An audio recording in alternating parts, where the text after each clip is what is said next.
Bonjour, je m'appelle Michèle Asselin, je suis directrice de l'ACOSI, l'Association québécoise des organismes de coopération internationale, et j'ai le grand plaisir de vous souhaiter la bienvenue à cet atelier important sur les droits sexuels et reproductifs. Je vous invite, si ce n'est déjà fait, à prendre connaissance du fait qu'on traduit cet atelier dans 3 langues. Donc, vous pouvez choisir la langue de votre choix en cliquant sur le bouton où il y a un globe terrestre. On va vous indiquer soit le français, l'anglais ou l'espagnol. Alors, il y a de nombreuses personnes qui se sont mobilisées pour organiser cet atelier qui est la somme d'une réflexion et de pratiques de longue haleine en matière de droits sexuels et reproductifs. Vous le savez, ces droits sont étroitement liés à l'avancement des droits des femmes. Les femmes ont le droit de jouir du meilleur état de santé physique et mental possible sans discrimination en vertu du droit international et des droits humains. Il y a 225 millions de femmes qui n'ont toujours pas accès aux moyens de contraception. 40% de femmes vivent dans des environnements qui restreignent l'accès à l'avortement. Trop n'ont pas accès à des services d'interruption de grossesse sécuritaires et sont forcés à se tourner vers des services clandestins pour obtenir un avortement qui met en péril leur vie. On n'a pas prouvé que les femmes et les adolescentes qui ont le contrôle de leur sexualité, de leur fécondité, sont en meilleure santé.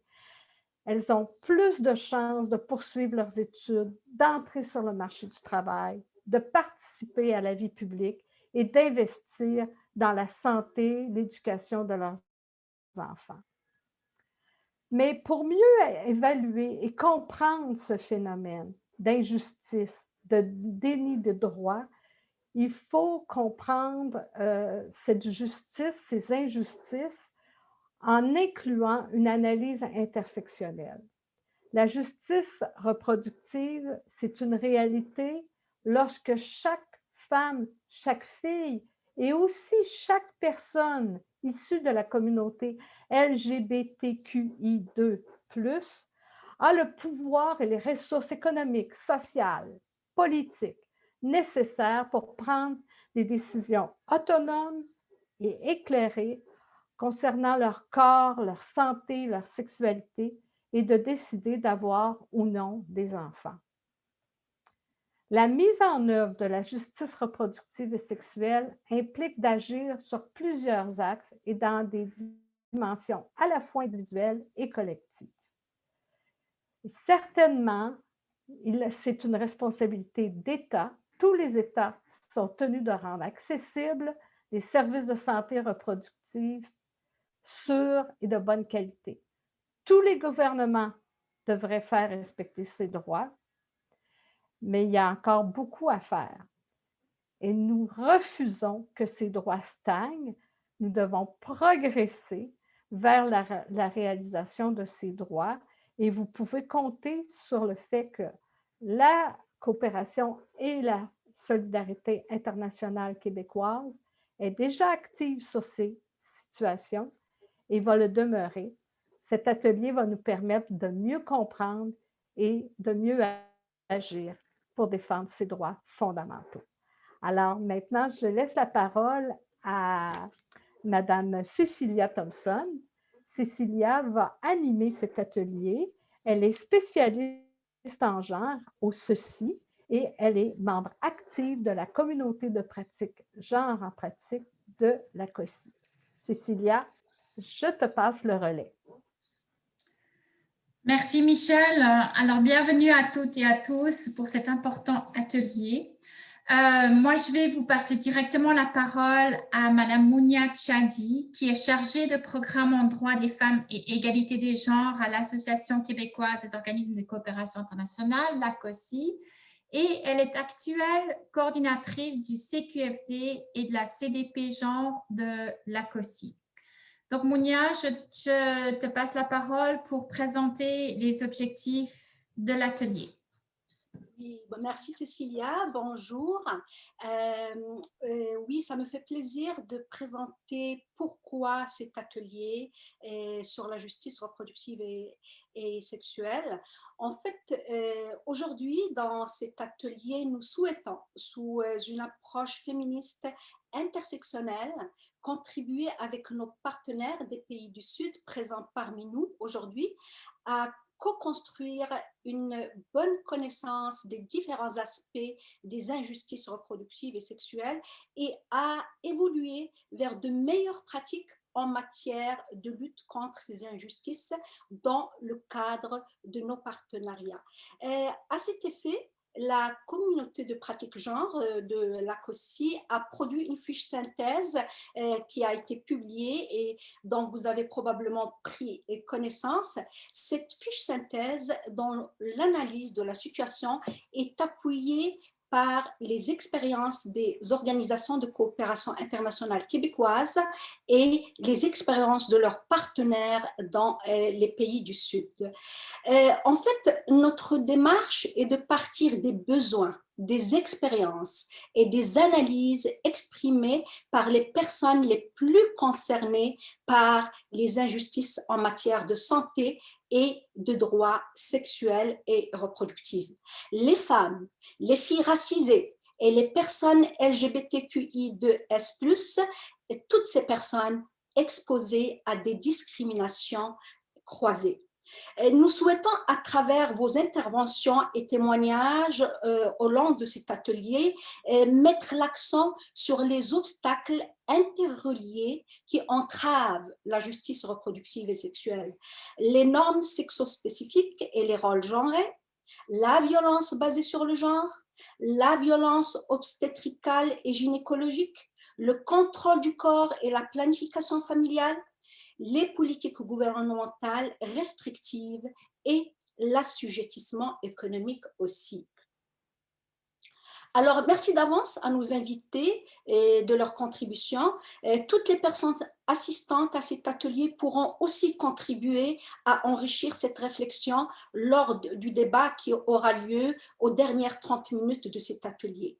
La fiche synthèse de la communauté de pratique genre au sujet de la justice reproductive et sexuelle, ainsi que cet atelier ne sont que le début de cette co-construction entre ONG du Sud et du Nord de savoir en vue de meilleures pratiques en lutte contre les injustices reproductives et sexuelles de par le monde. Donc, ça, c'est les finalités de notre atelier et je passe tout de suite, et c'est en fait dans la continuité, je passe tout de suite à faire hommage à une femme du Sud, une femme qui a contribué par son savoir et par son militantisme aux luttes contre les injustices reproductives et sexuelles. Il s'agit de Madame Nawal As-Saadawi. Madame Nawal As-Saadawi, en fait, nous avons appris, en fait, pour les gens qui ne connaissent pas Madame As-Saadawi, je vais essayer de partager avec vous une photo. C'est une pionnière du féminisme égyptien. Et donc, pour les personnes qui ne la connaissent pas, ok, je n'ai pas la possibilité de partager l'écran, mais ok, ce n'est pas grave. Donc, vous pourriez trouver les images de Nawal Saadawi sur Internet, faute de partage de l'écran. En fait, nous souhaitions l'inviter à cet atelier. Elle est une pionnière du féminisme arabe et égyptien. C'est une écrivaine et psychiatre qui a mené une vie de lutte contre le patriarcat, l'extrémisme religieux et les violences faites aux femmes. Elle est morte le 21 mars à presque l'âge de 90 ans au Caire, en Égypte.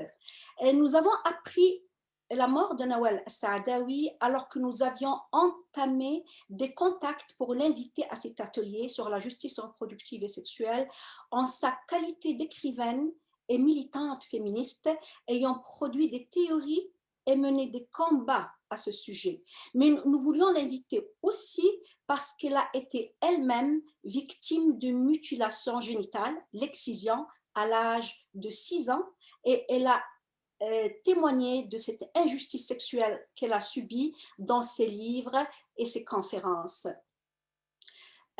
Pour connaître cette égyptienne native en 1931 dans un village du delta du Nil et mère de 2 enfants, vous pouvez lire ses livres dans la langue de votre choix, absolument, parce que Nawal Saadawi a en effet écrit plus de 50 livres traduits dans une trentaine de langues, et y compris bien sûr les langues que nous utilisons dans cet atelier. Dans ces livres, elle a dénoncé l'extrémisme religieux, la polygamie, le port du voile islamique, les violences faites aux femmes, l'inégalité des droits en matière d'héritage en islam.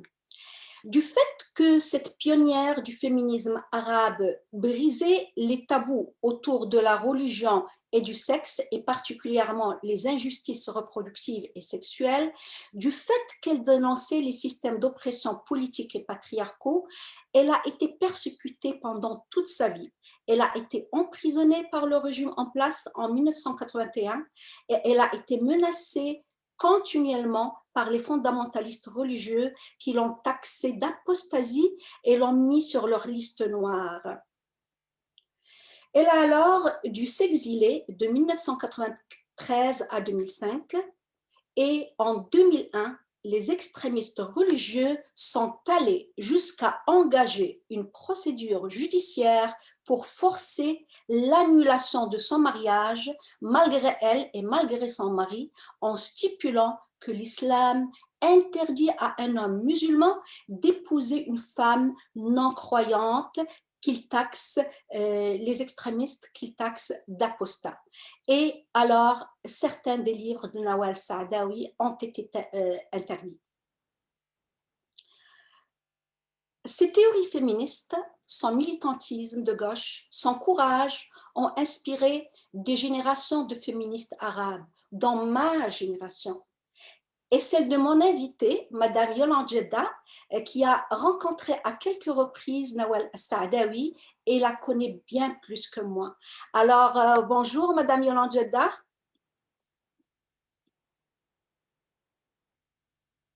Madame Yolande Jeddah, vous êtes là? Est-ce que vous pouvez ouvrir peut-être votre micro? Oui, je suis là, mais la vidéo, on dirait qu'elle est fermée. Ok. Allez vers votre caméra. Mais vous m'entendez? On vous entend très bien, Yolande. Cliquez sur la caméra, peut-être que votre caméra est fermée. Cliquez sur l'icône de la caméra, on aimerait bien vous voir. Ah, vous êtes là, Yolande, c'est Voilà. très, très bien. Alors, bonjour Yolande. Vous avez beaucoup de points communs avec... Ça y est. Oui, tout va bien, vous êtes là. Yolande, vous avez beaucoup de points communs avec Nawal Saadawi, étant donné que vous avez les mêmes origines égyptiennes et que vous êtes vous-même écrivaine et engagée dans les luttes contre l'extrémisme religieux et pour les droits des femmes et contre les injustices reproductives et sexuelles.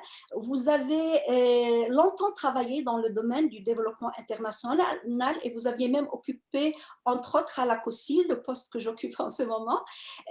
Vous êtes également membre de l'Institut de recherche et d'études féministes, l'IRF de l'UQAM, et vous êtes auteur de 3 essais et récipiendaire du prix Condorcet du mouvement laïque. Oui, excuse-moi Monia, mais j'ai un message qui me dit que la connexion est instable.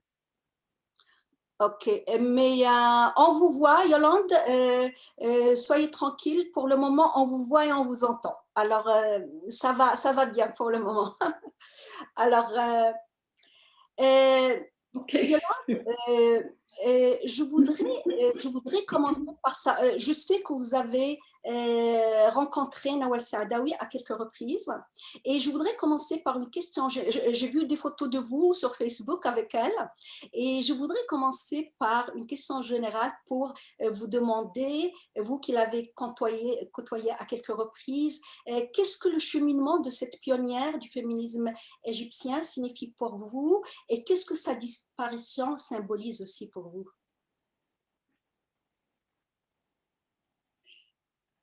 Bon, oui, c'est vrai, j'ai rencontré Madame Nawal Saadawi à quelques reprises. Ce qui m'a le plus frappé chez elle, c'est son intelligence, son audace. C'est une femme forte qui vraiment, c'est ce qui frappe en premier. J'ai découvert Nawal Saadawi d'abord à travers ses livres, bien sûr, quand j'étais dans la vingtaine, avec les livres qu'elle avait déjà publiés. Et ensuite, je l'ai rencontrée invitée à Montréal, etc. Donc, j'ai beaucoup d'amitié pour Dr Saadawi et j'étais très attristée par sa perte. Je crois que sa disparition est une perte immense et irremplaçable. Parce qu'elle a été longtemps la voix féministe la plus audible dans le monde arabe. Donc, pendant plus d'un demi-siècle, durant sa vie active, elle a inspiré plusieurs générations de militants et de militantes comme toi, comme moi, comme d'autres. Je me rappelle qu'elle disait toujours que le féminisme n'est ni une invention, ni une importation occidentale. Elle répétait cette phrase dans plusieurs de ses conférences. Elle disait que le féminisme est plutôt ancré dans la culture et dans les luttes des femmes de contrecarrer cette critique facile qui est souvent faite de dire c'est une. Alors, et puis, Yolande, ce qui m'a frappé surtout dans le cheminement de Nawal Saadawi, c'est qu'elle a eu. C'est ce qui est le plus important à retenir. Est-ce que tu avais une autre question? Je m'excuse, je ne t'entends pas toujours. J'ai d'autres questions pour toi, Yolande, mais peut-être que ce serait mieux que tu éteignes ta caméra parce qu'on n'entend pas la voix clairement. On dirait que le son coupe et je ne t'entends pas. C'est ça. Alors, donc, on va essayer de poursuivre en espérant que la technique… Je rapproche un peu. Oui, essayez, Yolande. Comme ça, est-ce que vous m'entendez mieux? Ça va mieux, merci Yolande. Alors, je vais aller directement vers ma deuxième question parce que je pense que la meilleure façon de rendre hommage à Nawal Saadawi est de continuer à s'indigner contre ce qu'elle dénonçait. Son premier essai avait pour titre La femme et le sexe, qui a été publié à l'Harmattan en 1969. Par ce livre, elle a ouvert le débat sur la pratique des mutilations génitales qui, selon le journal Le Monde, concerne encore plus de 90% des femmes égyptiennes. Et elle-même avait été victime de cela, comme on le sait. Suite à cette publication, Nawal Saadawi a été considérée comme une traître de la nation de la part de l'État égyptien et elle a perdu son poste de direction générale de l'éducation à la santé publique, mais elle a réussi, grâce à ce livre, à faire connaître cette injustice sexuelle dans le monde. Moi, ça m'a choqué le fait que ce phénomène continue avec cette ampleur jusqu'à présent en Égypte et dans beaucoup de pays de l'Afrique qui sont au bord du Nil. Selon vous, Yolande, pourquoi ce phénomène persiste avec une telle ampleur et comment le mouvement féministe peut appuyer le combat pour éradiquer cette injustice sexuelle qu'est l'excision? C'est une vaste question. Est-ce que vous m'entendez bien? Oui. Très bien. D'accord. Alors oui, dans son livre autobiographique qui s'appelle Isis, en anglais, c'est A Daughter of Isis, publié en 99, je crois, de l'excision qu'elle a subie à l'âge de 6 ans. Ce qui l'avait le plus choqué, elle raconte que c'est quand la réalité présente au moment de son excision et qu'elle échangeait avec les exciseuses comme si de rien n'était, alors qu'elle venait de lui infliger cette horrible souffrance. Donc, Nawal Saadawi était surtout connue pour faire campagne contre l'excision, contre cette pratique vraiment traumatisante pour les femmes et les jeunes filles. Mais elle dénonçait aussi toutes les autres formes d'oppression des femmes. C'est sûr que on peut parler de l'excision.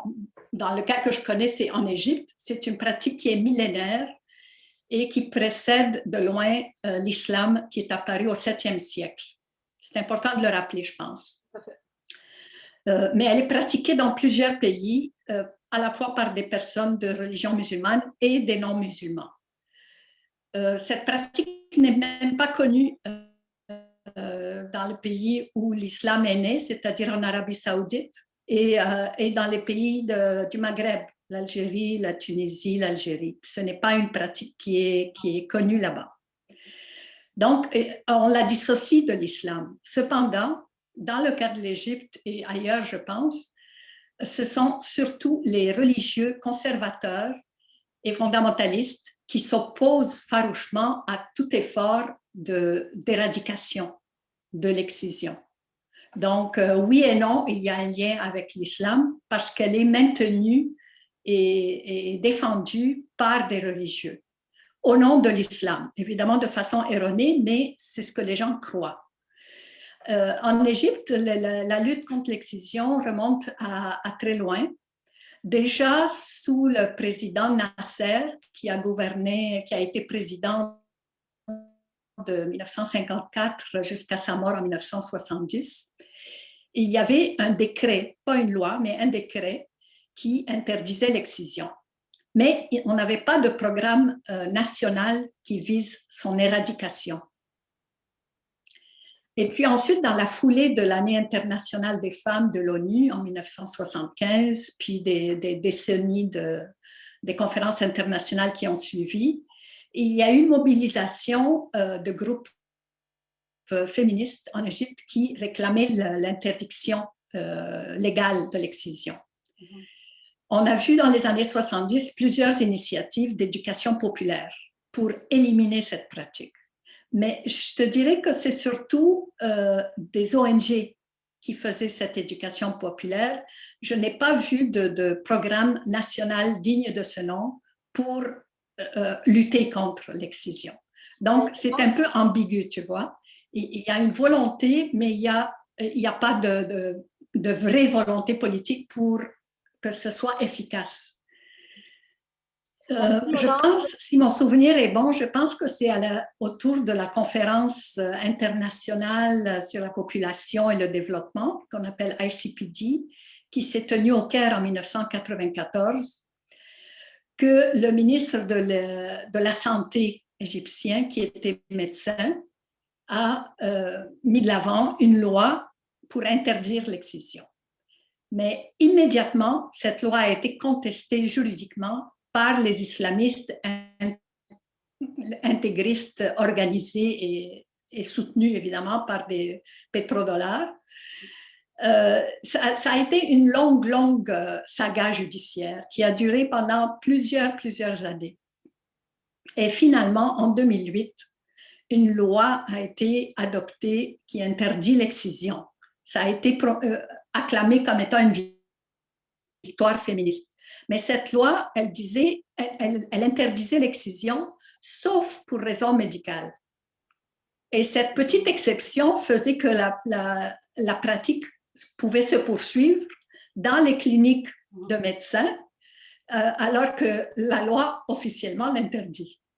Alors, c'est une pratique qui est très difficile à éradiquer parce que ça prend une volonté politique, ça prend une éducation constante, ça prend des forces locales qui prennent en main cette campagne de sensibilisation, mais aussi pour l'interdire. Il faut aussi des sanctions pour l'interdire.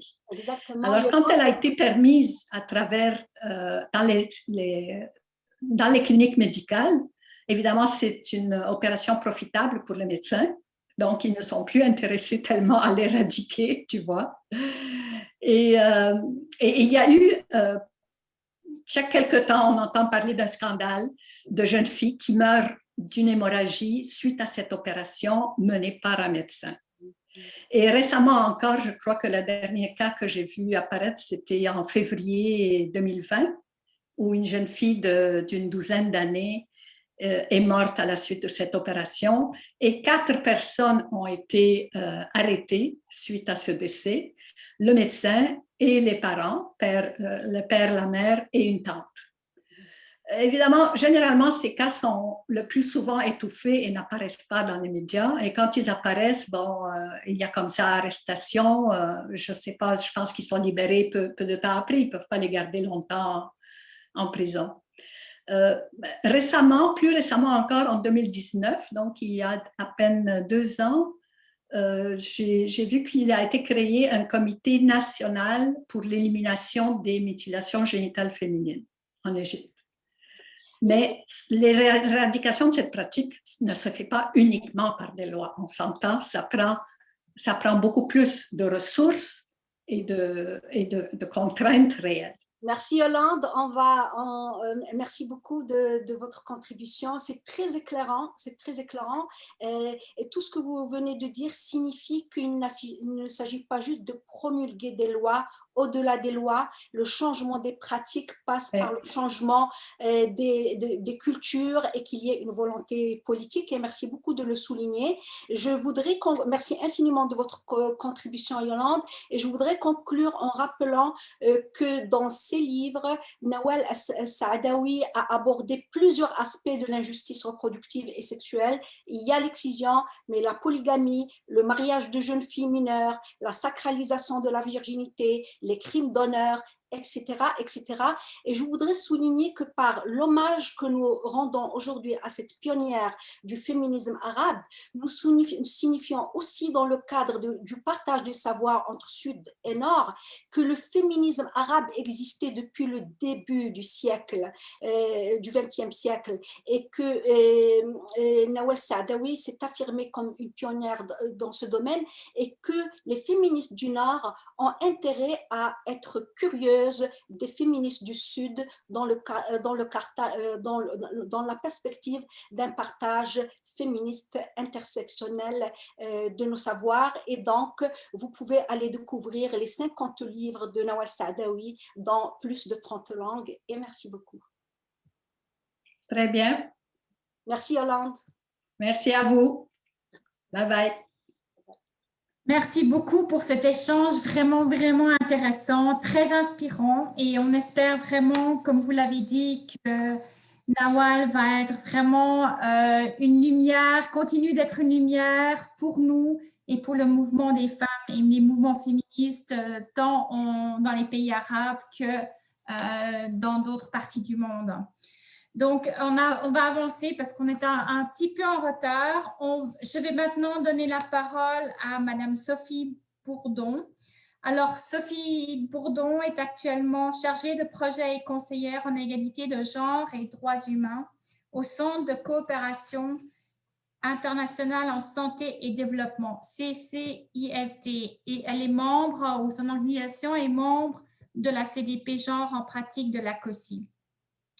Alors, Sophie Bourdon va vous parler d'une justice reproductive et sexuelle, notamment en ce qui a trait aux barrières à la justice reproductive et sexuelle et notamment concernant le cas des travaux de la communauté de pratique CDP. Merci Sophie, à toi. Merci, Cécilia. Après un hommage comme celui-là, je suis presque triste de rabattre les oreilles de tout le monde avec un peu de théorie sur la justice reproductive et sexuelle. Donc, je vais être brève. Simplement rappeler à toutes les personnes qui se sont jointes à nous cet après-midi que la communauté de pratique genre en développement en collaboration avec le Comité québécois Femmes et Développement, a développé, il y a de cela plusieurs mois, une fiche technique qui est disponible sur le site web de l'Association québécoise des organisations de coopération internationale, l'ACOSI, fiche qui est accessible libre de droit que vous pourrez consulter pendant cette présentation-ci ou après.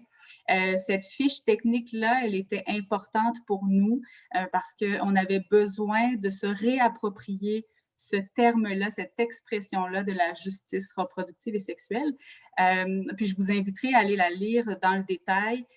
Aujourd'hui, on m'a demandé de faire un bref résumé des éléments importants qu'on devra garder en tête tout au cours de cette conférence-ci pour mieux appréhender les différentes interventions là, des personnes qui se joignent à nous puis qui interviendront. Mais je vous inviterai à prendre le temps à tête reposée, une lecture de chevet, peut-être une lecture de vacances, à approfondir dans le détail cette fiche-là qui est très éclairante. Première chose importante pour moi et pour tous les collègues de la communauté de genre en pratique, c'est de mentionner évidemment que si la thématique était importante pour les organisations de coopération du Québec et si on s'y est penché, c'est pas parce qu'on a développé ce concept-là, c'est parce qu'il existait déjà. Hein, le concept de justice reproductive et sexuelle existe depuis environ 1994. Il avait déjà été mentionné lors de conférences internationales. Pourquoi on s'y intéresse en 2021? Pourquoi c'est si important pour nous maintenant?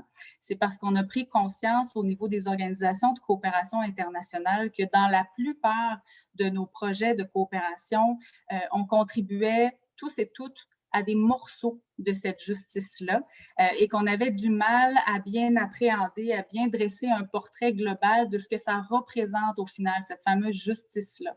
Donc, on a ressenti le besoin d'abord de mettre à l'écrit ce que c'est pour nous et puis ça nous a permis aussi de prendre conscience de la nécessité, et ça, c'est un des premiers éléments qui je pense, devra être retenu de la conférence d'aujourd'hui. On a retenu la nécessité de la collaboration interdisciplinaire, multidisciplinaire. Nul ne peut prétendre travailler sur l'ensemble du spectre de l'atteinte de la justice reproductive et sexuelle. Je pense qu'il y a énormément de très belles initiatives dans les organisations du Québec et du Canada. Si on se met tous et toutes ensemble, je pense qu'on peut aller bien loin. Dans les dernières années, il y a eu beaucoup d'initiatives par ailleurs sur la santé et les droits sexuels et reproductifs. Puis, d'entrée de jeu, je pense qu'il est important pour moi de clarifier qu'il y a une petite distinction. La SDSR, comme on l'appelle souvent, la santé et les droits sexuels et reproductifs, demeure important, demeure un concept qu'on entendra, j'espère, encore longtemps parce qu'il faut continuer d'y travailler, c'est nécessaire. Toutefois, l'exercice de ces droits-là est tout aussi important et c'est ce qu'on essaie de mettre en relief avec la notion de justice. Hein? Alors, il existe des droits en santé, mais ces droits-là vont bien au-delà du classique santé maternelle qu'on entend souvent. On a tendance malheureusement à restreindre la question des droits sexuels et reproductifs à la question maternelle, alors que ça va bien au-delà de ça. Donc, le concept de justice reproductive et sexuelle tient compte de l'exercice effectif et de la faisabilité d'exercer les droits de santé sexuelle et reproductive. Donc, ça, c'est la première distinction sur laquelle je souhaitais insister.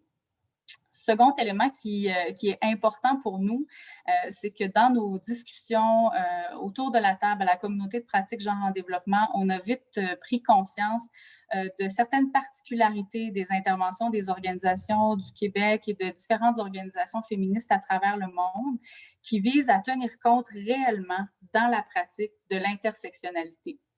Je m'explique. C'est un terme qui parfois est encore galvaudé. Hein. Qu'est-ce que l'intersectionnalité? Souvent, je lis dans la littérature, on se rendait compte que l'intersectionnalité était souvent perçue comme l'intersection, hein, le point de jonction entre différentes vulnérabilités individuelles. Et je pense que ça, c'est le deuxième élément qu'on souhaite qu'il soit retenu aujourd'hui, c'est que l'intersectionnalité, c'est bien plus que ça. Au-delà de l'intersection des vulnérabilités individuelles d'une femme, d'une fille, d'une personne, il faut exactement aussi tenir compte des vulnérabilités sociales, systémiques, politiques, économiques auxquelles les personnes ont à faire face. dans l'exercice de leurs droits.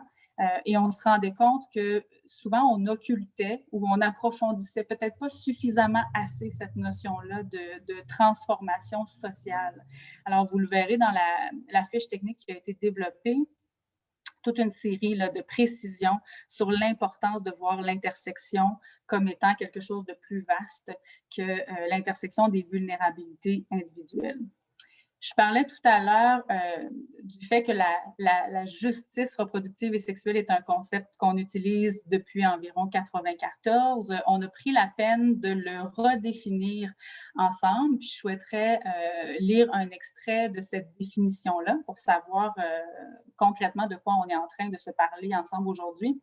Alors, je parlais tout à l'heure du fait qu'il s'agit de l'exercice des droits sexuels et reproductifs en santé.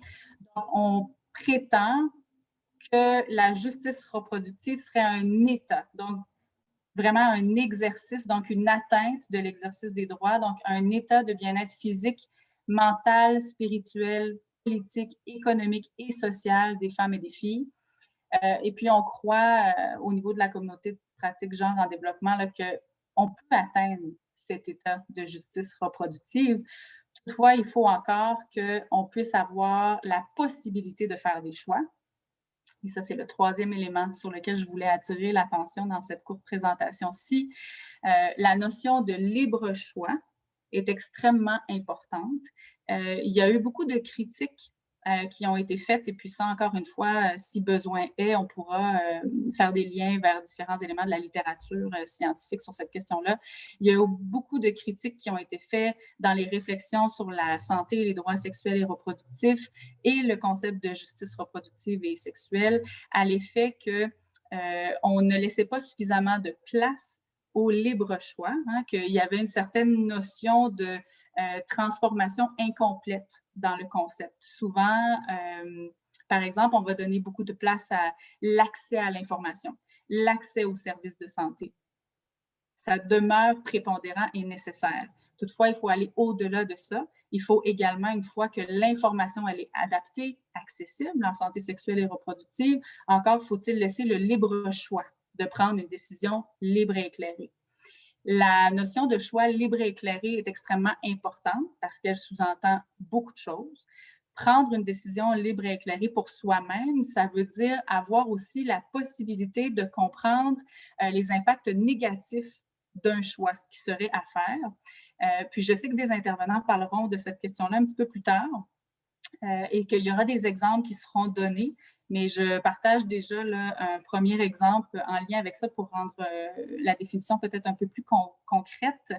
Le fait que, par exemple, on accède de mieux en mieux à travers le monde à des services de santé sexuelle et de planification familiale, mais que malheureusement, encore bien souvent, lors de l'accès à ces services-là, l'information demeure limitée au simple fait de prescrire, par exemple, un intrant de planification familiale. Alors qu'on sait que pour faire un choix libre et éclairé, il faut également être en mesure d'avoir accès à l'information sur, par exemple, les effets secondaires ou les autres options non médicalisées qui pourraient s'offrir à nous. Petit exemple important ici pour se rappeler que oui, l'accès à l'information est nécessaire. Oui, l'accès à des services de santé est nécessaire, mais au-delà de ça, il faut assurer le plein exercice des droits à faire un choix libre et éclairé. Autre élément, quatrième élément à retenir, puis je sais que ce sera également approfondi par un intervenant tout à l'heure, la question des masculinités, dont on parle depuis une vingtaine d'années déjà, mais qui redevient une priorité lorsqu'on parle de justice reproductive et sexuelle. On ne peut pas prétendre à un libre choix des femmes sans la participation des hommes. Et de plus en plus, si on veut parler de transformation sociale intersectionnelle, il devient inévitable de travailler avec les hommes comme alliés de changement et non pas comme source de la problématique. De plus en plus, on voit émerger à travers le monde, puis beaucoup au niveau des organisations de coopération internationale ici au Québec et au Canada, un discours très positif en lien avec les masculinités. On voit apparaître de plus en plus de professions d'ailleurs d'hommes conseillers en égalité de genre dans nos organisations, assurément un atout pour continuer d'avancer ensemble dans la même direction. Et en terminant, 5e et dernier élément sur lequel je voulais attirer notre attention, c'est sur celui de l'aspect indissociable des droits humains et de la question de l'égalité de genre. Il faut vraiment inscrire, selon notre perception toujours, du moins de la justice reproductive et sexuelle, il faut toujours inscrire la question des droits en santé à la notion de droits humains, hein, donc de droits plus larges qui vont nous permettre justement de travailler sur l'intersection des oppressions. À titre d'exemple, pour ceux et celles qui souhaiteraient aller plus loin, vous pourrez retrouver facilement en ligne sur le site de l'Organisation mondiale de la santé toute la nomenclature de ce que signifient les droits à la santé, le droit à la santé décliné selon les différents besoins des femmes et des filles et des hommes et des personnes dans leur globalité. Vous allez retrouver toutes ces informations-là très facilement. Toutefois, on retrouve peu d'informations qui nous permettent de bien comprendre où l'égalité de genre se situe-t-elle dans la notion de droits humains. Et on n'a pas la prétention d'avoir produit une fiche technique qui est parfaite, mais je crois qu'on retrouve davantage d'informations sur ce lien-là indissociable entre égalité de genre et droits humains dans la fiche technique qui a été produite par la communauté de pratique genre en développement et le Comité québécois Femmes et Développement. Puis, je vais redonner la parole à ma collègue Cécilia, qui vient de réapparaître à l'écran, qui me signifie que j'ai déjà beaucoup parlé. Mais je vous inviterai pendant toute la durée des présentations des collègues qui sont avec nous à poser différentes questions pour nous permettre d'aller plus en profondeur dans le concret de ce que signifie, puis du comment peut-on exercer, contribuer à une meilleure justice reproductive et sexuelle. Merci beaucoup, Sophie, pour cette présentation très informative sur la justice reproductive et sexuelle. Je pense que tu as bien noté donc les 5 éléments qui sont clés dans le cadre donc, de la justice reproductive et sexuelle. Donc, notamment le fait qu'il faut voir ça, que cette justice reproductive et sexuelle est beaucoup plus holistique peut-être que juste les droits reproductifs ou l'accès à l'utilisation à des services de santé sexuelle et reproductive. Tu as mentionné donc l'intersectionnalité, donc le besoin de s'assurer que toutes les femmes et les filles qui sont victimes de vulnérabilité et de discrimination croisée sont en fait impliquées. Le besoin de faire des choix sexuels et reproductifs et que ce soit des libres choix des femmes et des filles. Le besoin aussi d'inclure les hommes et les garçons comme alliés de la justice reproductive et finalement de faire le lien avec les droits humains et les droits des femmes et des filles et l'égalité entre femmes et hommes. Alors, un grand merci, Sophie. Je vais maintenant passer la parole à Solange Moussangania. C'est un des premiers témoignages que nous allons entendre cet après-midi. Alors, Solange, elle est basée au Burkina Faso. Elle est coordinatrice à CANE, Queer African Youth Network, et membre du conseil d'administration d'Égide, l'Alliance internationale francophone pour l'égalité et les diversités. Solange va nous présenter les différentes articulations des enjeux de droits sexuels et reproductifs entre organisations féminines, féministes et queer en Afrique. Alors Solange, je te souhaite la bienvenue et nous nous réjouissons de t'entendre. Merci à toi Solange. Bonjour Cécilia et merci. Est-ce que vous m'entendez très bien? Très bien, oui. Merci. Alors oui, je corrige tout de suite. Je ne suis pas basée au Burkina Faso, je suis basée en Côte d'Ivoire, à Abidjan. Donc c'est de là que je vous parle. Nous allons parler, j'ai 10 minutes pour vous parler sur les différentes articulations des organisations autant féminines, féministes que queer. C'est vraiment c'est basé sur mon observation personnelle. Alors moi, je suis une femme transgenre d'origine rwandaise. Je suis actuellement en Afrique de l'Ouest et je suis vraiment honorée d'être sur ce panel. Au début, quand on m'a dit de venir parler sur la justice reproductive et sexuelle, ça m'a stressée parce que ce n'est pas un terme dont j'utilisais tout le temps dans mon travail de tous les jours. malgré mes 15 ans d'activisme. Donc, j'ai eu à m'informer et je vais vous partager beaucoup sur mon expérience en tant qu'activiste. Alors, quand on parle de santé sexuelle et reproductive, moi, je comprends tout ce qui est en lien avec la sexualité, avec l'éducation sexuelle, la planification familiale, la fécondité, la grossesse. Et ça tombe bien parce que, en dehors de mon activisme, je suis écrivaine et j'écris beaucoup sur tout ce qui est sexualité à des personnes transgenres en Afrique francophone. Quelque chose, des écrits qui n'existaient pas avant. Déjà qu'on ne parle presque jamais des transgenres, et la sexualité est toujours tabou en Afrique. Alors, il faut dire que quand on parle de ce genre de choses, on vient à quelque peu déranger. Et comme ma mère disait toujours, il faut déranger pour arranger.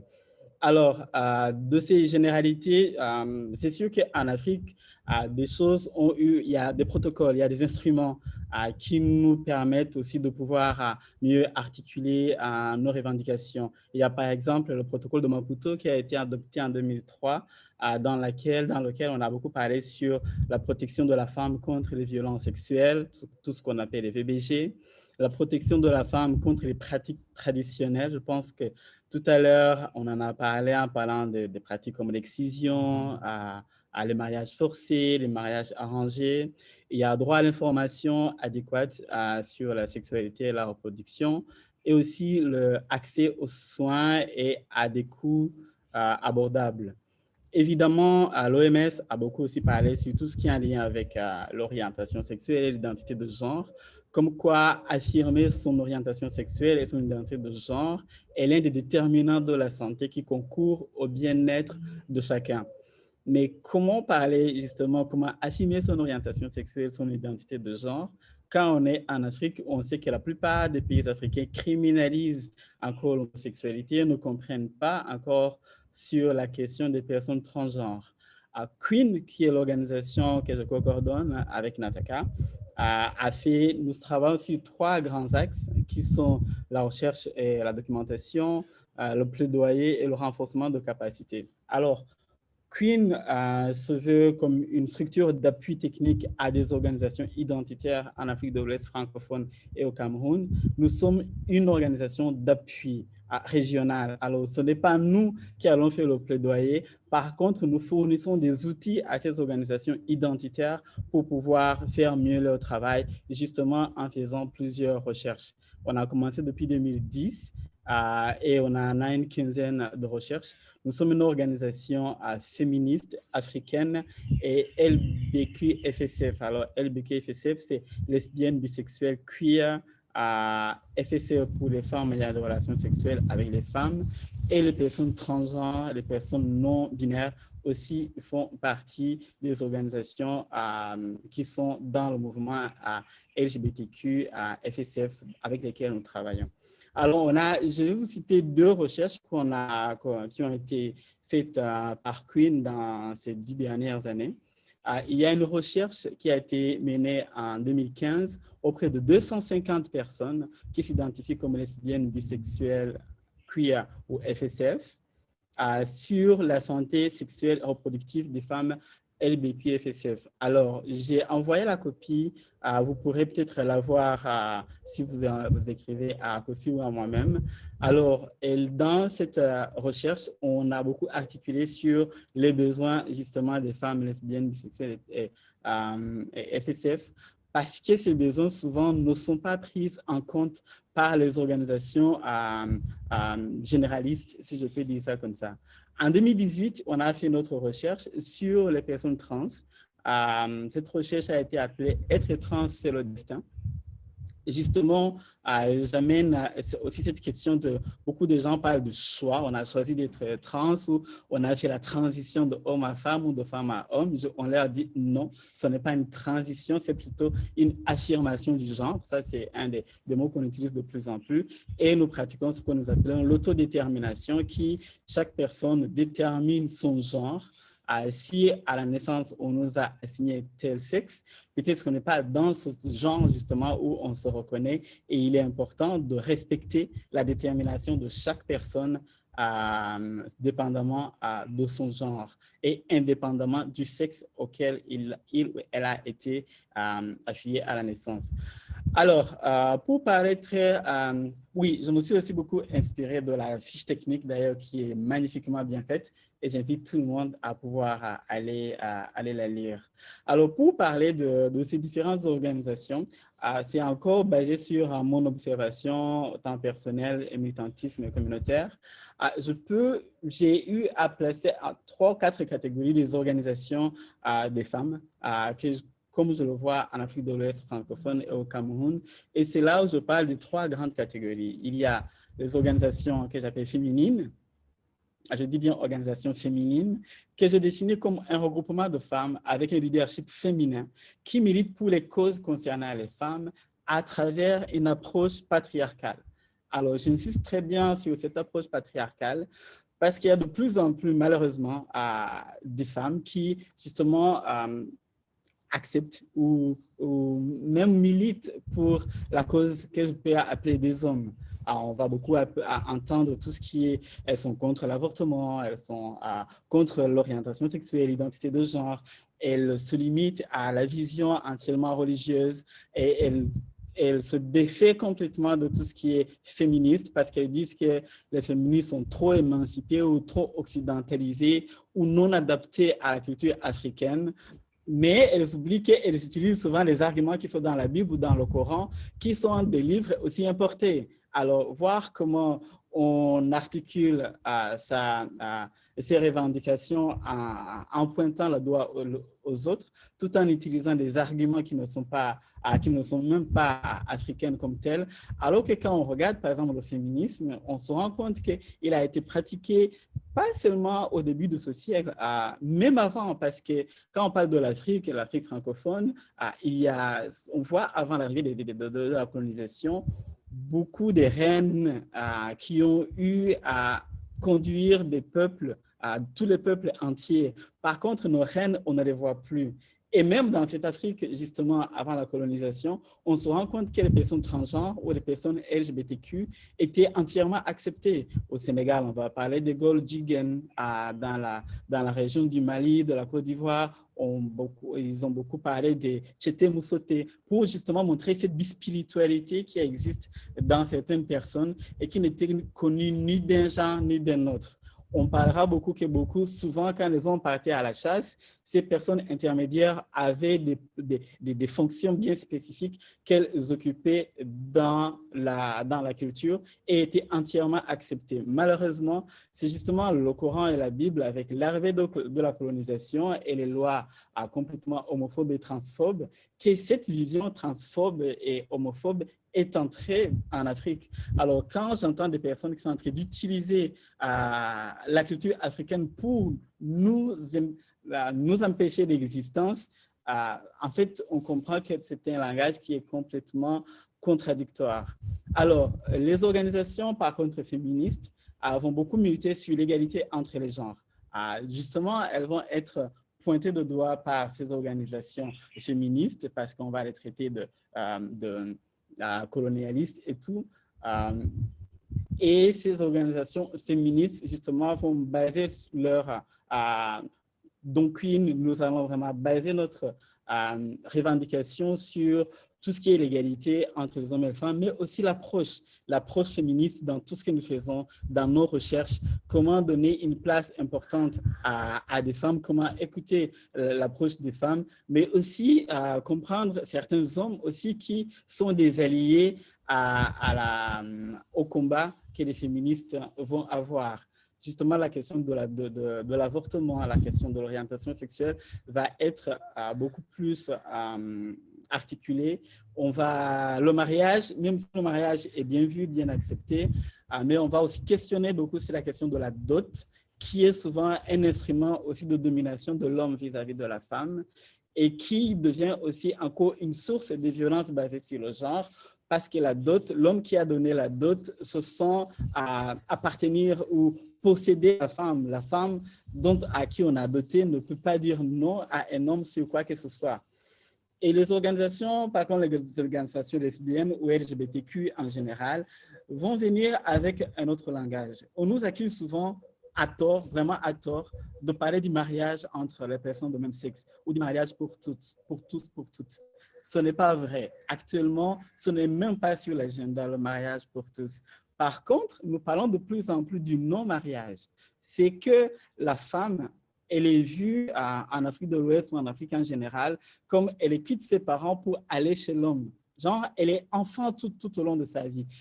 Et du coup, c'est là où on voit des mariages forcés. Et une personne qui est lesbienne n'a pas nécessairement envie de se marier à un homme. Si on ne veut pas qu'elle se marie à une femme, mais au moins lui permettre de vivre sans devoir se marier et sans lui mettre la pression sur son mariage qui est forcé. Donc, du coup, il y a d'une façon informelle une revendication au non-mariage et de pouvoir vivre librement, de pouvoir faire des enfants comme on veut et ne pas avoir nécessairement un homme qui va venir réclamer son enfant parce que justement avec cette vision de dot, on voit que les enfants appartiennent à l'homme et non à la femme.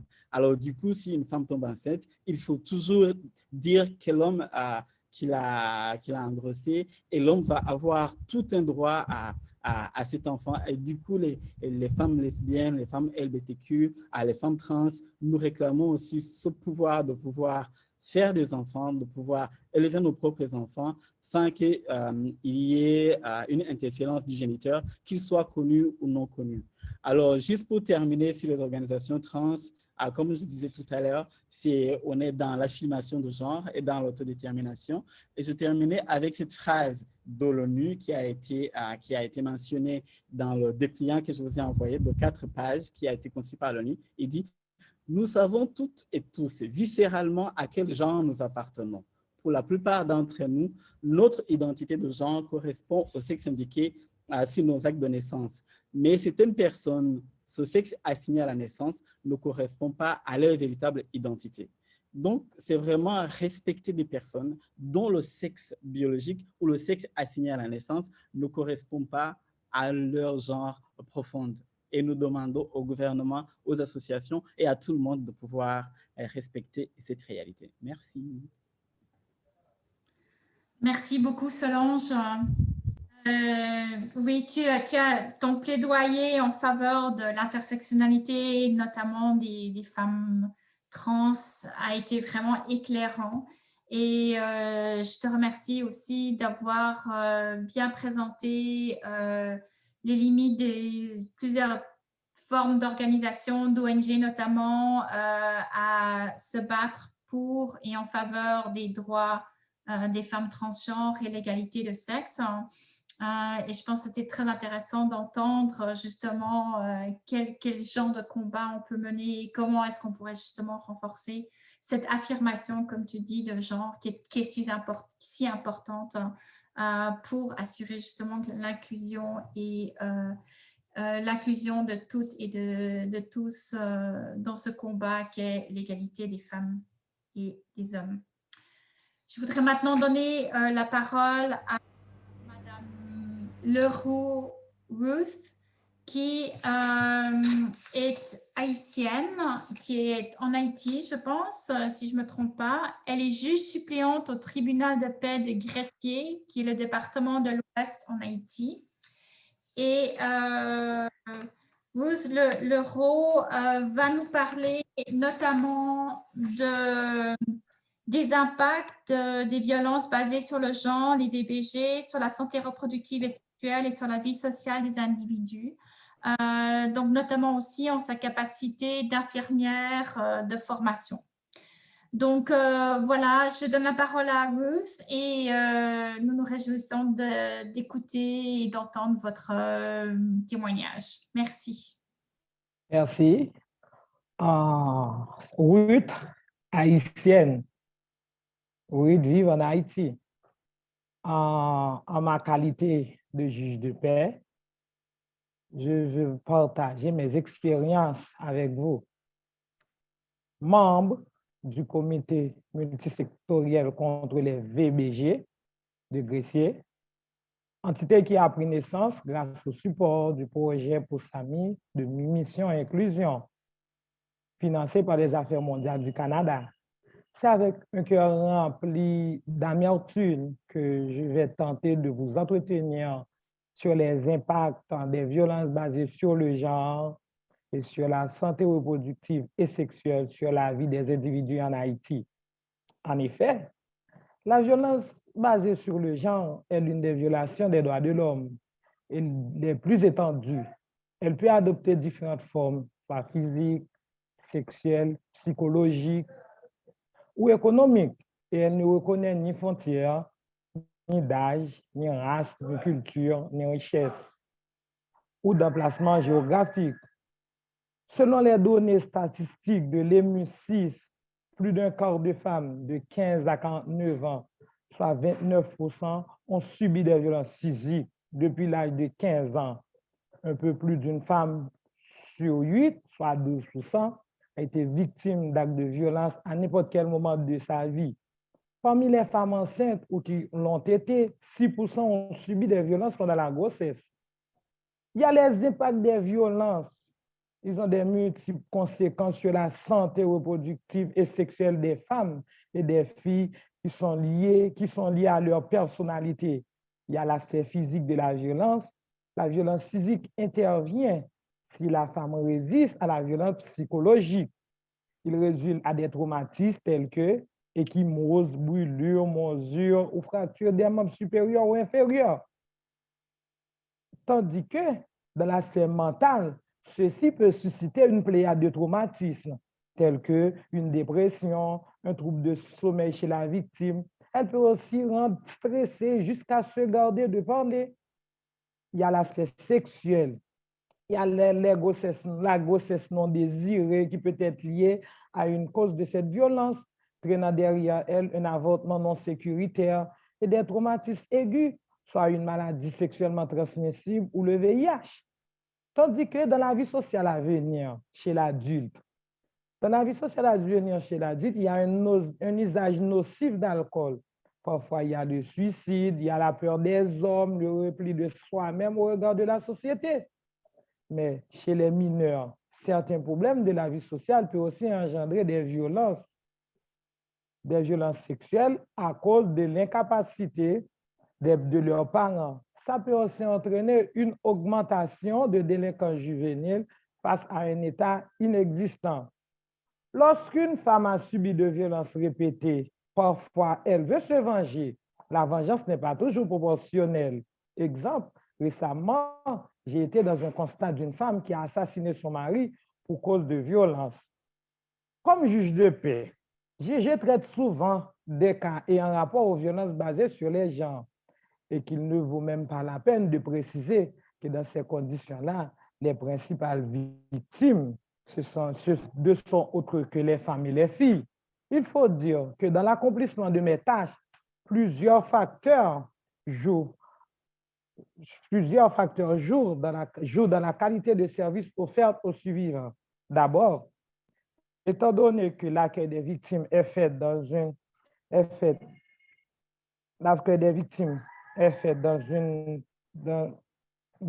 grande salle bourrée de personnes, du coup, la notion de confidentialité n'est pas respectée. Ce qui contribue évidemment au faible taux de plaintes déposées. Ensuite, les survivants doivent se diriger vers un hôpital pour la prise en charge, surtout pour obtenir un certificat médical. Dans certains cas, la manque de formation du personnel médical et dans la prise en charge en cas de violence basée sur le genre peut compliquer la procédure dans la mesure où le nombre de jours de validité que le prestataire met dans le dossier, le certificat médical est déterminant. Il peut même arriver que, confronté souvent à la nécessité de déplacement au coût des frais médicaux, entre autres, la victime abandonne le processus et négocie avec son agresseur. Par ailleurs, arrivé au niveau de la police, l'accueil des survivants n'est pas approprié puisqu'il n'existe pas un espace réservé. À cet effet, en cas de flagrance, des problèmes logistiques empêchent souvent le déplacement des policiers. Lorsque le dossier est déféré devant le tribunal compétent, d'autres contraintes surgissent. la non-disponibilité des services, les tribunaux sont souvent en grève. Dans certains cas, des ententes se font entre l'agresseur, entre les parents de la victime et l'agresseur. En cas de grossesse, certaines survivantes pratiquent des avortements non sécuritaires. D'autres abandonnent le bébé dans les rues, ce qui provoque dans certains cas la mort du bébé. En cas de violence conjugale, celles-ci sont obligées de cohabiter avec leurs agresseurs par faute de maison d'accueil. En guise de conclusion, je peux dire que les impacts des violences basées sur le genre ne visent que les femmes et les filles, parfois des mineurs, à cause de leur vulnérabilité au sein de notre société. Ces rapports sexuels leur sont soumis de manière indépendante de leur volonté et leur sont assujettis, cause de leurs moyens pécuniaires sous prétexte d'une soi-disant apparence, ne jouissant pleinement leurs droits qui leur sont attribués au regard du décret d'octobre 1982, adopté sur la diligence d'une ancienne première dame d'alors, ce qui a donné naissance au ministère de la Condition féminine aux droits de la femme. Le manque de connaissance aux droits de la femme dans tous les points de la vie nationale, embrassant une politique contraire à celle qui aurait dû être. J'espère que cette approche multisectorielle contre les violences basées sur le genre, prônée dans le cadre du projet POSAMI financé par les Affaires mondiales du Canada, permettra un accompagnement plus dynamique des survivants des communautés greffées et de les organes. Je vous remercie.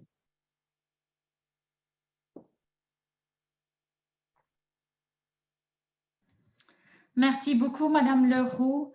Alors, vous avez bien mis en lumière la question donc, des violences sexuelles, les impacts des violences sexuelles sur les femmes et les filles, notamment sur la santé physique et mentale et psychologique, ainsi que sur les traumatismes suite à ces violences sexuelles qui sont quand même qui restent quand même un fléau dans beaucoup de pays, notamment en Haïti.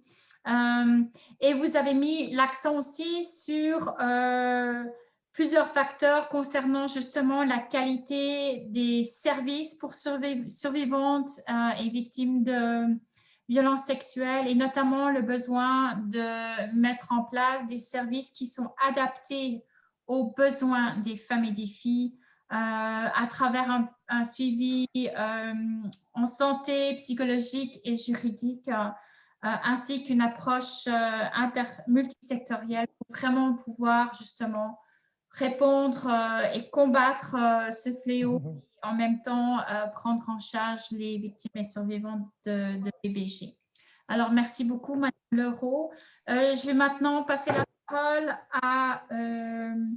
au docteur Gilles Bolécu, qui est médecin et spécialiste en santé publique et coordonnateur du projet Accès aux services de santé à Kinshasa, ASSK, du consortium CCISD, CHUM et USI, Unité de santé internationale. Donc, Dr Gilles Bolécu-Kiki va nous parler des masculinités en tant qu'outil de la justice reproductive et sexuelle et va nous présenter le cas de la RDC. Alors, je souhaite la bienvenue à Dr Bolécu-Kiki et je vous donne la parole. Merci. Merci beaucoup, merci pour la parole. Je vais essayer de faire aussi vite que les autres. En fait, quand j'ai été contacté, on m'avait demandé de participer à cet atelier pour parler de mon expérience en tant que médecin, agent de terrain, qui œuvre dans le domaine des droits sexuels et reproductifs et en santé.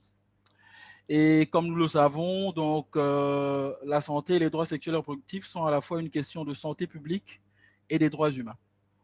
Et en plus d'assurer l'équitable accès aux services de santé sexuelle et reproductive de qualité, leur avancement nécessite d'opter une perspective de genre et en tenant compte effectivement des facteurs socio-culturels qui les sous-tendent.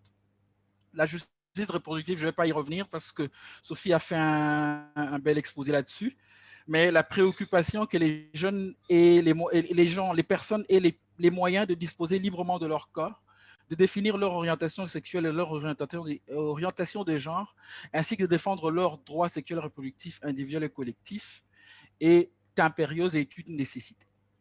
Et nous nous rendons compte que dans cette période, la pandémie à Covid-19 nous revient un peu comme un boomerang parce qu'il nous redit qu'en temps de crise, les services qui souffrent les plus, ce sont les services de santé sexuelle et reproductive. Et encore une fois, avec la crise de Covid, personne n'a pu l'anticiper. Et on s'étonne qu'il y ait augmentation des violences sexuelles, qu'on s'étonne qu'il y ait des grossesses non désirées pendant cette période.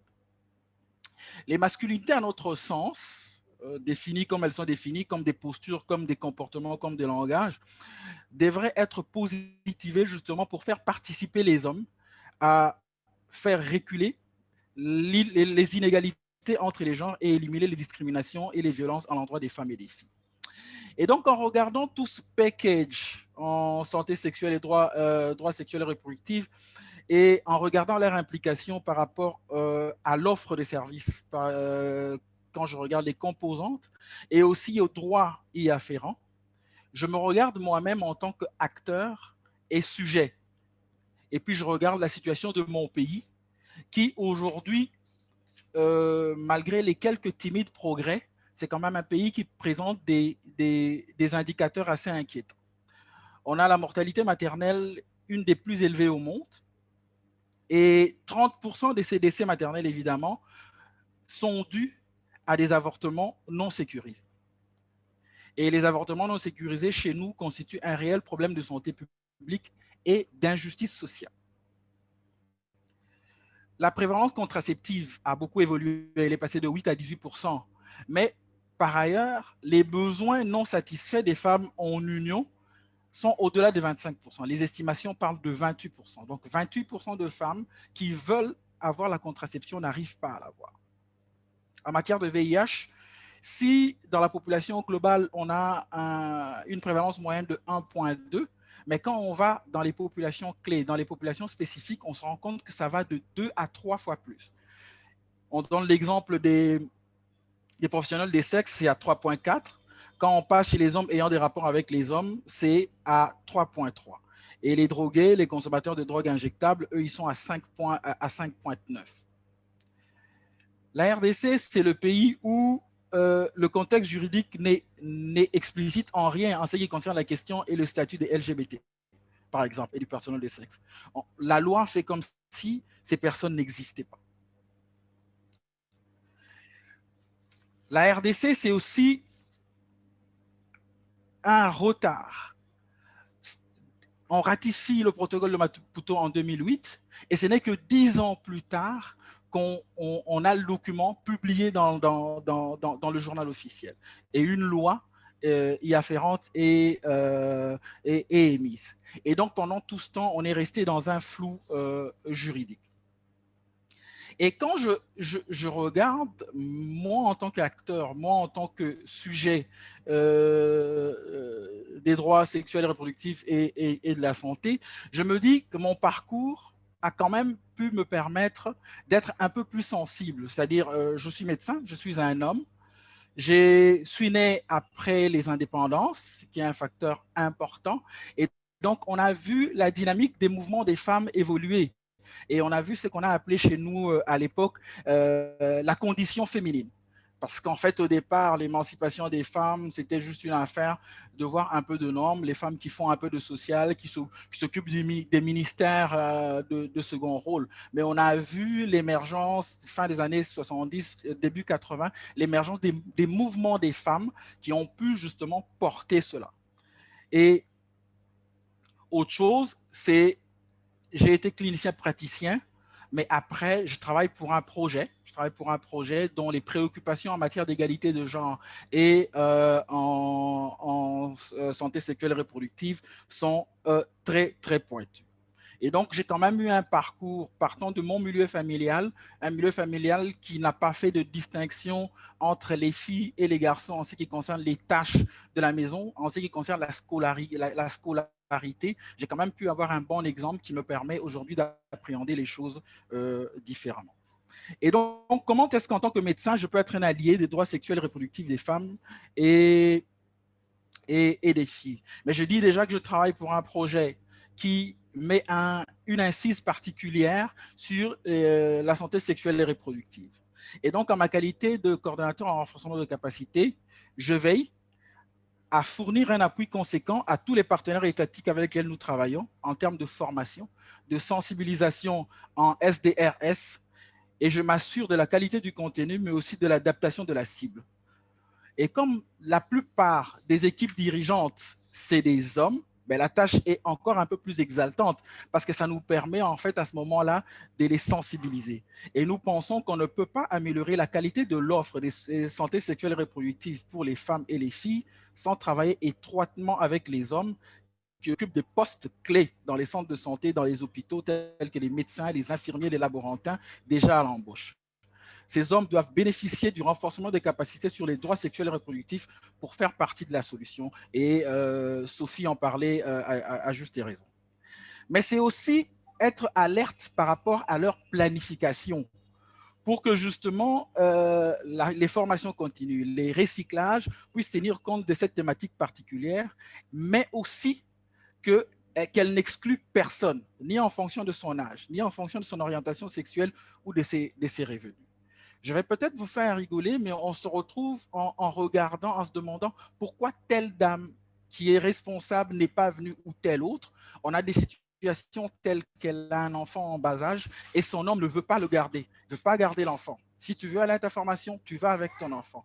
Et donc, à ce moment-là, on a développé des mécanismes où on permet justement à ces femmes de venir en formation avec leur enfant. Et on essaie d'adapter justement l'accueil, les chambres, tout ça en fonction pour faire barrage justement à ce genre d'injustice. Être allié, mais c'est aussi être attentif par rapport aux besoins de partenaires en matière d'intrants, d'équipements, de contraceptifs. Et nous, on a été assez alerte en début de Covid. Avec notre partenaire l'UNFPA, on avait déjà anticipé que la COVID allait être une grosse crise et à ce moment-là, on a fait des grosses dotations en contraceptifs et en intrants de contraception pour qu'il n'y ait pas rupture, pour qu'il n'y ait pas manque. Alors, comment est-ce que les défis de la SSRD influent la vision des hommes de la justice et des femmes? Ben, écoutez, les défis sont déjà énormes. Quand on prend le cadre légal qui prend 10 ans à bouger, c'est déjà énorme. Mais c'est des choses qui ne nous découragent pas. Parce qu'en fait, ces injustices, ces retards doivent être combattus. Et nous travaillons très fort justement à sensibiliser les membres des communautés, les femmes et les hommes. Nous travaillons très fort à vulgariser les bonnes pratiques, par exemple, passer le message, les hommes peuvent accompagner leurs femmes, leurs conjointes dans les CPN, dans les CEPON, etc. Et puis, pourquoi les hommes ne participeraient pas aux accouchements? Peut-être qu'ils se rendraient compte que ce n'est pas que porter une simple grossesse et rendraient un peu plus hommage à leur femme. Et donc, nous pensons qu'une meilleure santé sexuelle et reproductive s'atteint grâce à la promotion de la santé et des droits. Cette information doit parvenir de manière adaptée aux femmes et aux hommes.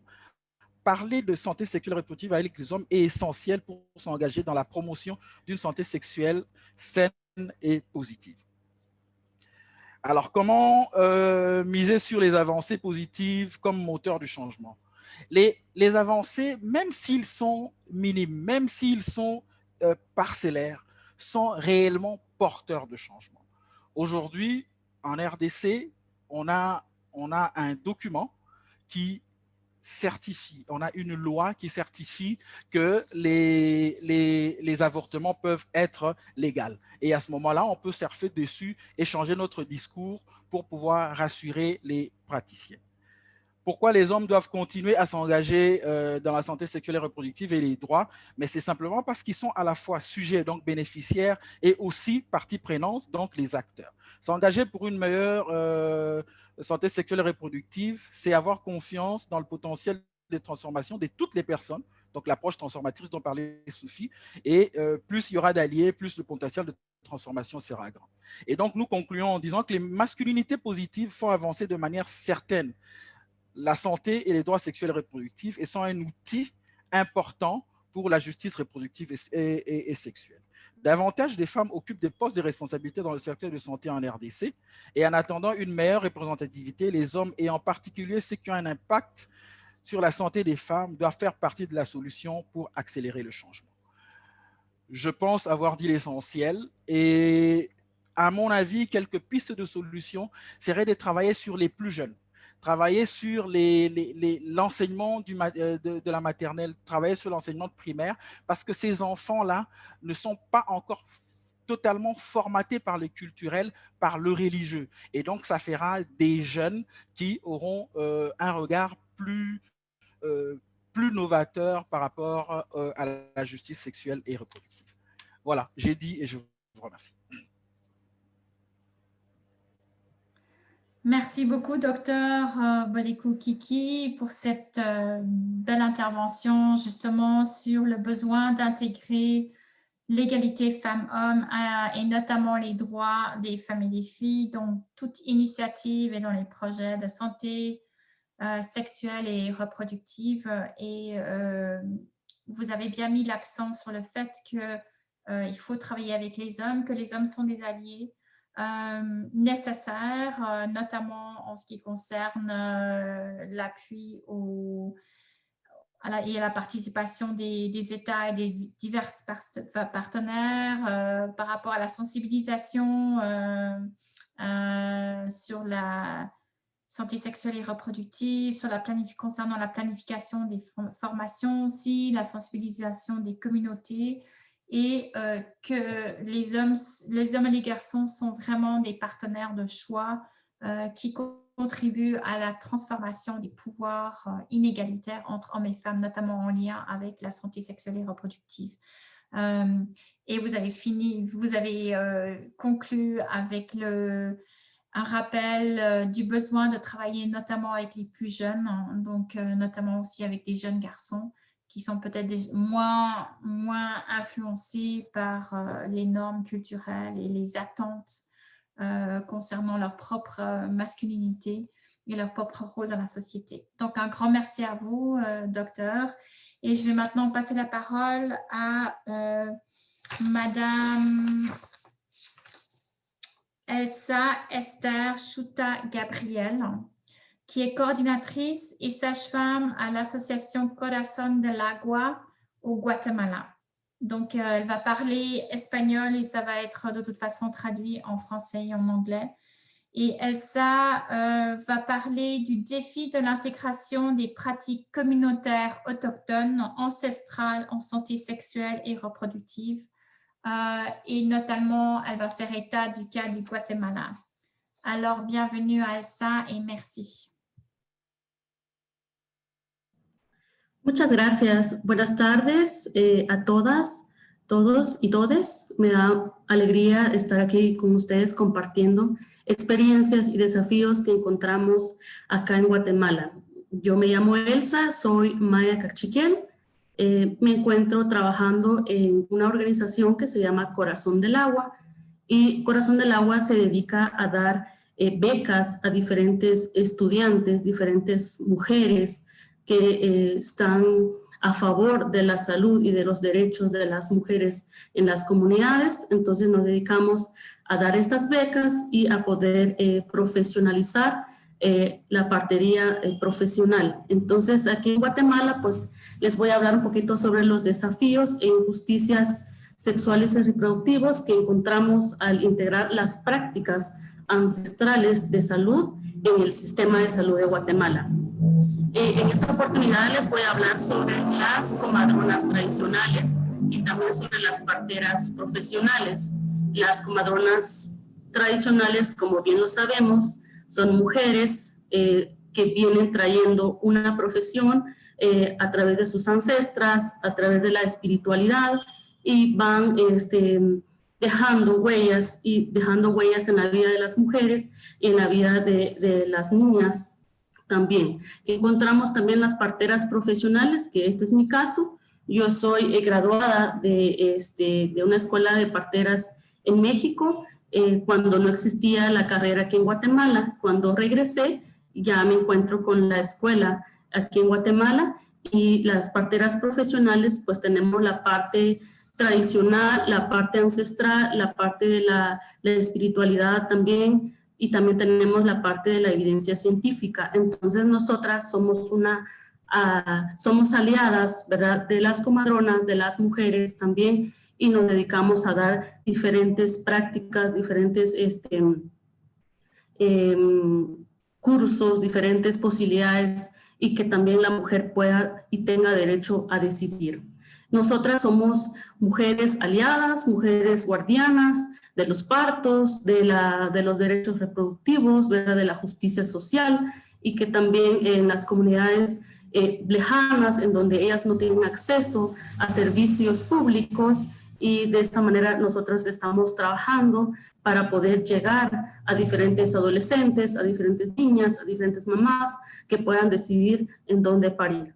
Y es ahí donde nosotros tenemos problemas y dificultades, tanto como comadronas y tanto como parteras, ¿verdad?, a nivel pues nacional, y yo creo que también es el mismo problema que tiene América Latina, y en donde la participación de la comadrona tradicional y las parteras cada vez es menor ante un sistema muy occidental que tenemos aquí en Guatemala. Entonces las comadronas pues les limitan las prácticas en la atención, y sobre todo en la atención de parto en casa. Muchas, según los protocolos nacionales de Guatemala, no las están dejando atender los partos, sobre todo las mujeres primerizas, mujeres que están teniendo su parto por primera vez y no pueden parir en sus casas porque es un protocolo pues, nacional. Entonces creo que ya se considera una práctica o una injusticia sobre nuestros derechos sexuales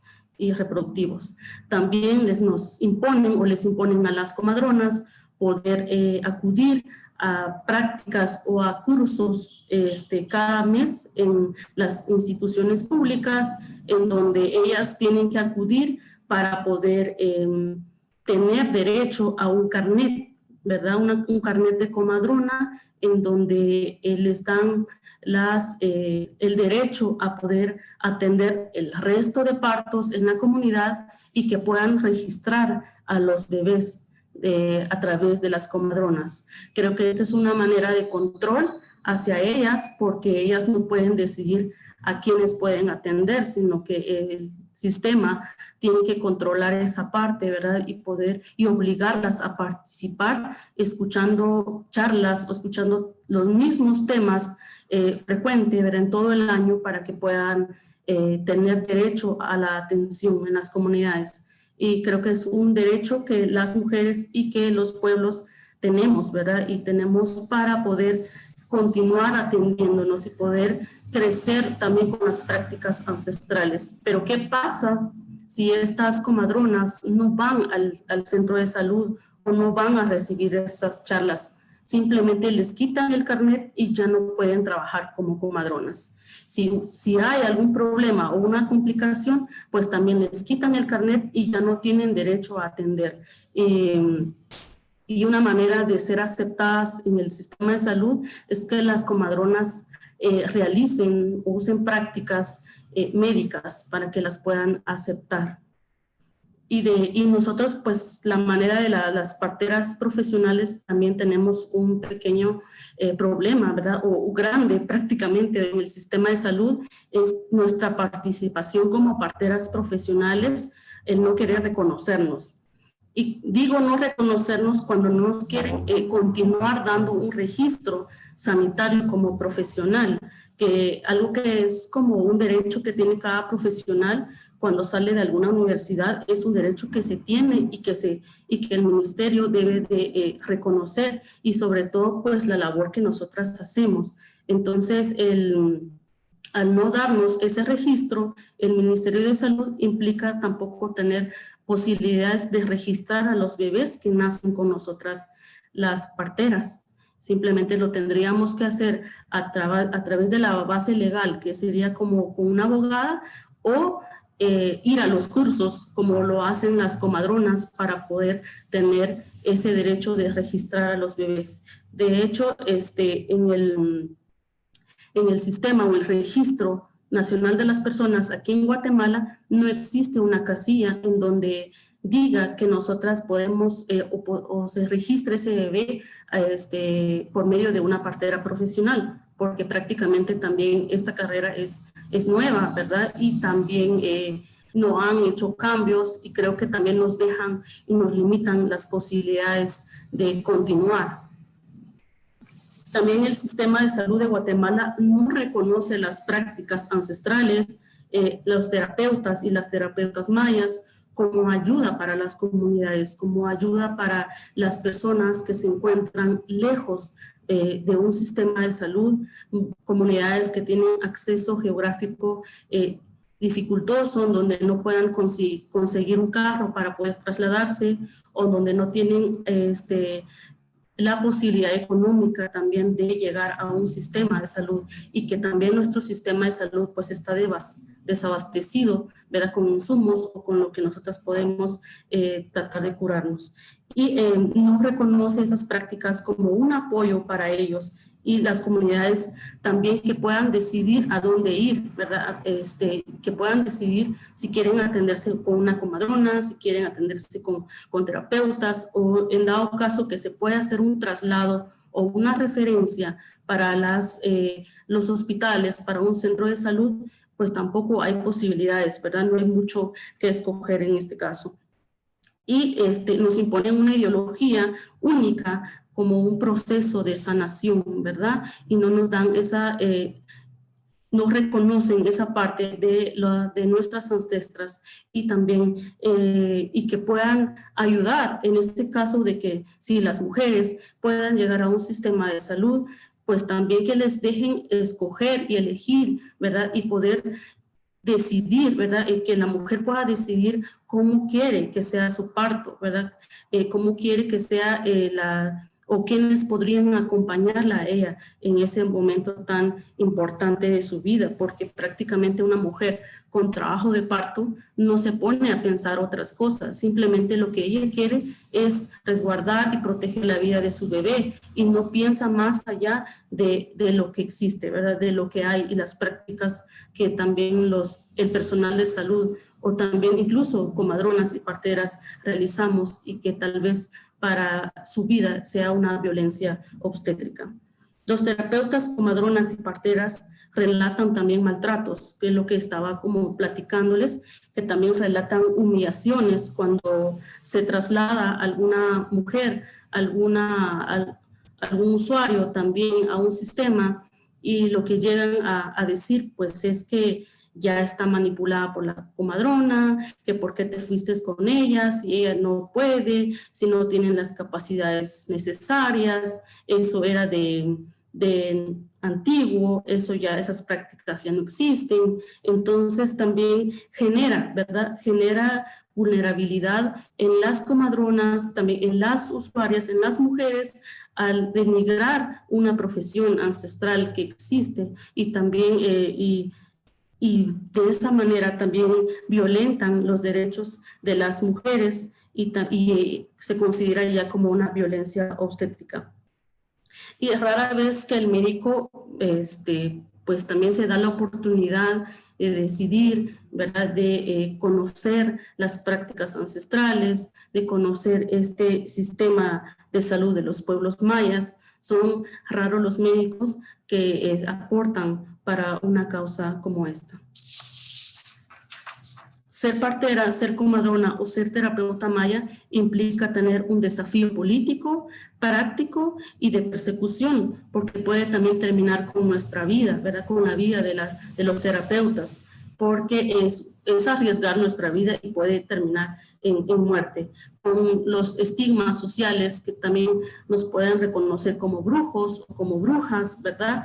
También por las estructuras de las iglesias, el Estado, el sistema privado de salud, las empresas farmacéuticas, todas esas alianzas que también nos puede perjudicar a nosotras como personas aliadas de las mujeres y guardianas de las mujeres. Como pueblos mayas es necesario revalorizar, comprender y proteger estas prácticas ancestrales que se nos ha dado y poder también tener derechos y también defender, ¿verdad? Y claro, usarlos de manera segura, de manera confiable para otras mujeres y claro, continuar también en resistencia a todo lo que nosotras hacemos. Estos son los dos desafíos muy grandes que nosotros como partera estamos cruzando en Guatemala. Muchas gracias.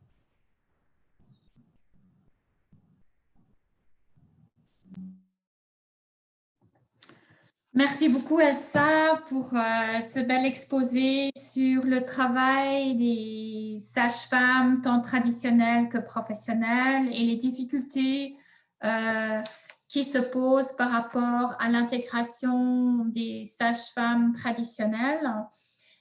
Votre témoignage met en lumière justement les limites d'accès des femmes autochtones à la justice sexuelle et reproductive, notamment concernant le choix lors de l'accouchement. Et vous avez bien réitéré le fait que ces pratiques ancestrales sont non seulement un appui à ce qu'on appelle la médecine occidentale et les sages-femmes professionnelles, mais qui a besoin aussi de protéger ces pratiques ancestrales et donc permettre aux sages-femmes ancestrales de jouer leur rôle tellement important et crucial pour les femmes autochtones. Donc, je vous remercie beaucoup, Elsa. Bon, nous avons fini notre section de l'atelier justement sur les témoignages. Et je voudrais maintenant donner la parole à Libertad Benito Torres, qui travaille avec Equitas, qui est membre de la CDP Genre en pratique de la COSI, et qui va nous parler de pistes de réflexion émanant de la CDP Genre de la COSI, justement sur la fiche, sur la base de la fiche synthèse de la justice reproductive et sexuelle. Donc, c'est notre dernière intervention. Après, on va passer à peut-être un bref débat et quelques questions parce que le temps file avant de clôturer cet atelier bien enrichissant et intéressant. Merci à toi, Libertad. Merci, collègue. Bon, on aimerait un peu conclure en soulignant l'importance des impacts de la COVID sur les droits sexuels et reproductifs et aussi que normalement, on considère les droits sexuels et reproductifs, l'égalité de genre comme pas une chose prioritaire quand il y a une crise. Donc, c'est très, très, très important d'analyser quels sont les impacts sur les droits sexuels et reproductifs et voir comment est-ce qu'on peut développer des stratégies pour ces impacts-là. Donc, on voulait souligner de la part de la communauté pratique des genres l'importance de ça dans les contextes COVID qu'on vit.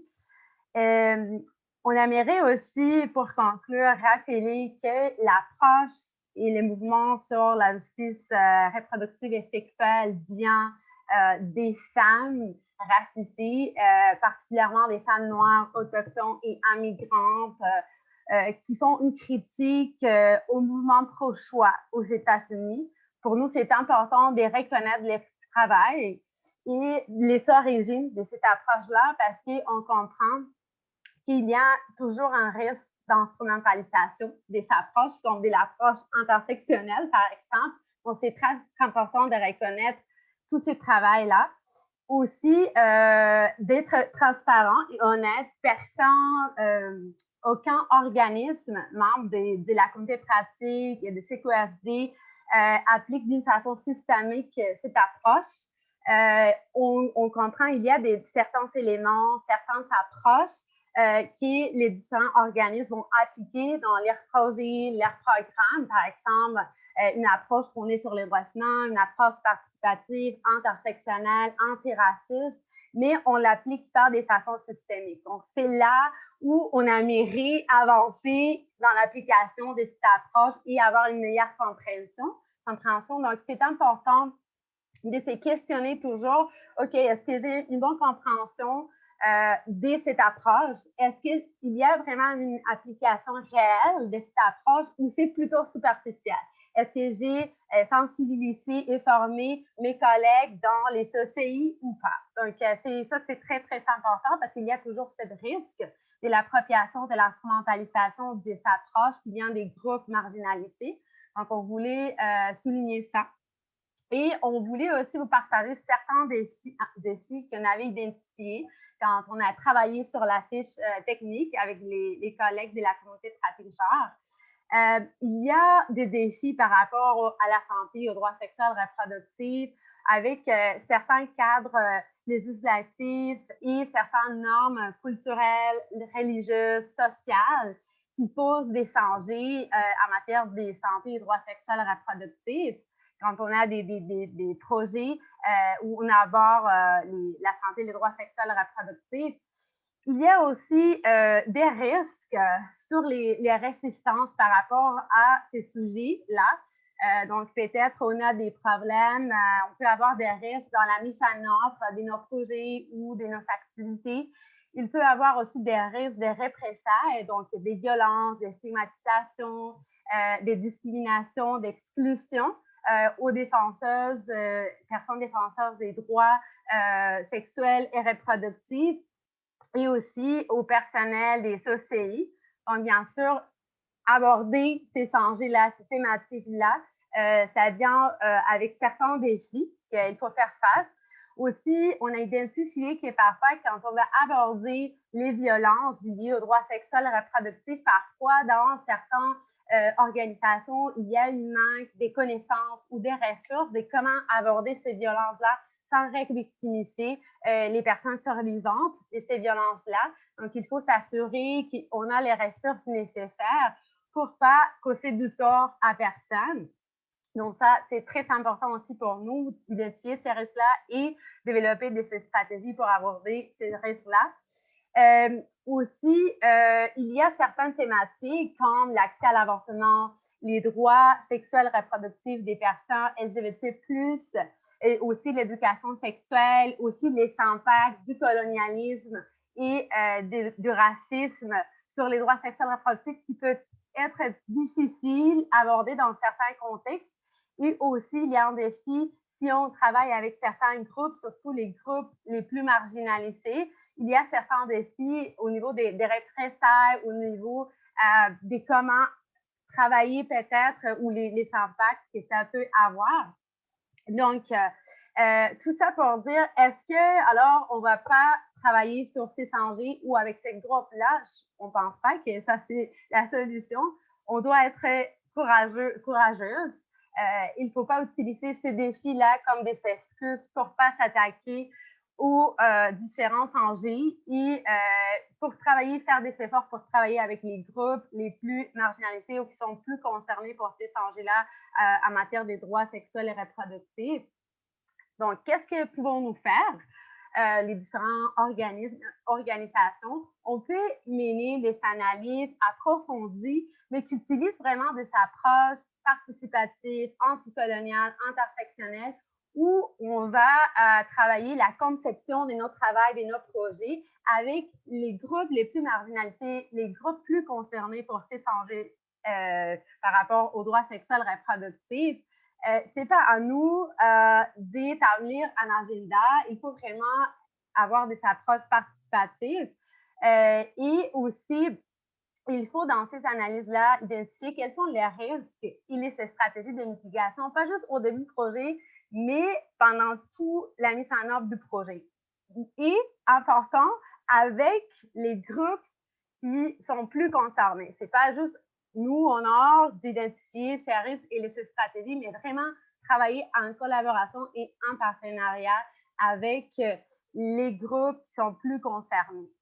Aussi, on pense qu'il faut vraiment développer des stratégies dans notre projet pour comment intégrer les rôles des femmes dans la promotion des droits sexuels et reproductifs et comment travailler les rôles en tant qu'alliés des hommes, mais aussi comment déconstruire certains éléments toxiques de certaines masculinités.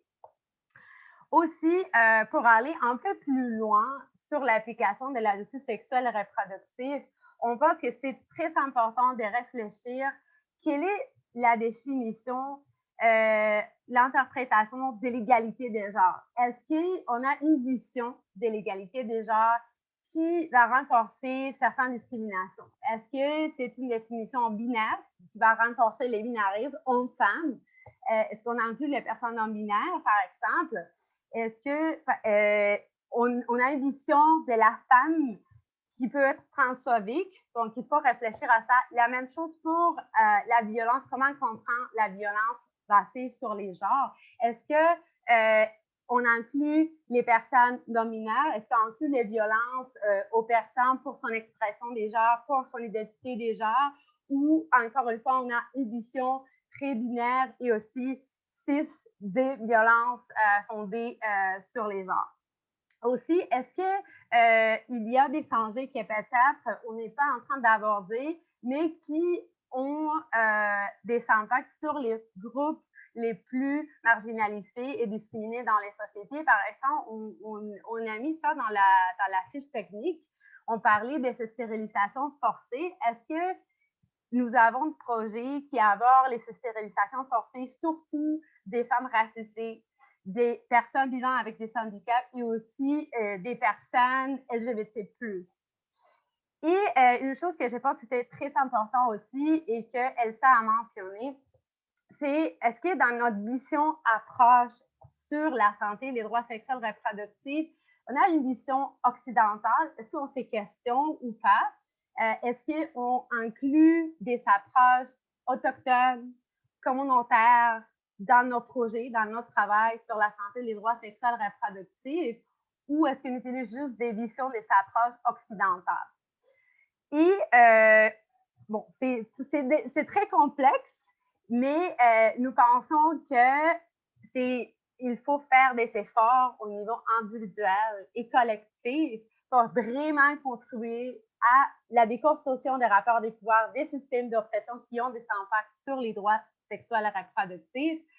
On sait que parfois c'est compliqué, ça nous touche. On vit dans des sociétés qui renforcent, qui reproduisent les discriminations systémiques aux différents groupes marginalisés et parfois nous pouvons aussi les faire individuellement, mais aussi dans nos organisations. Donc, il faut vraiment faire preuve d'humilité et réfléchir ensemble à tous ces systèmes et comment ils s'entrecroisent, ils sont connectés. On aimerait vous laisser avec certaines questions qu'on se pose. Nous nous posons aussi cette question. Donc, pour les organisations, les organismes qui travaillent sur la santé et les droits sexuels et reproductifs, comment est-ce que vous travaillez les différents enjeux? Est-ce qu'il y a des enjeux que vous ne travaillez pas?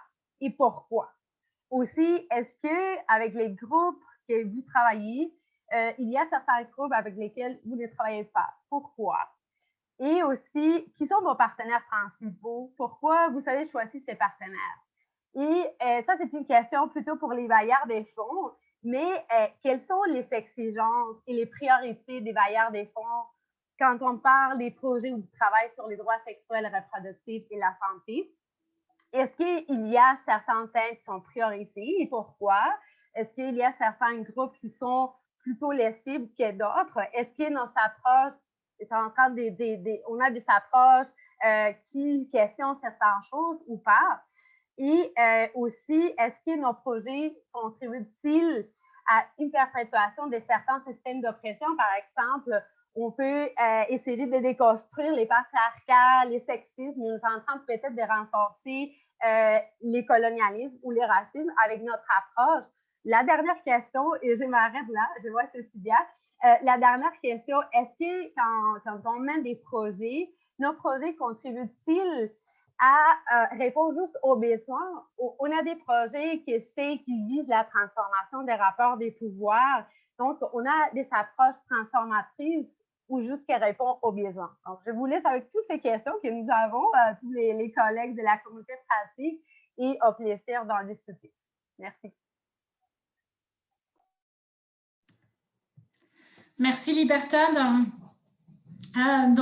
Oui, tu as bien relevé certains points clés tels que l'instrumentalisation de la JRS, donc la justice reproductive et sexuelle, l'importance de sensibiliser les OCI, Tu as noté notamment des défis concernant les cadres législatifs, les normes sociales, les résistances, la revictimisation des survivantes, etc. Et tu nous as donné plusieurs pistes de réflexion, notamment donc concernant le besoin de mener des analyses contextuelles approfondies.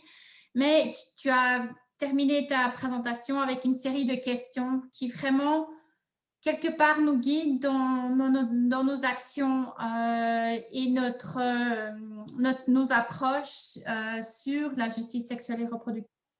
Et j'espère que ce sera vraiment la base de notre travail en continu sur cette question de la justice sexuelle et reproductive et le développement et l'élaboration de futurs documents sur la justice, la JRS en complément à la fiche technique.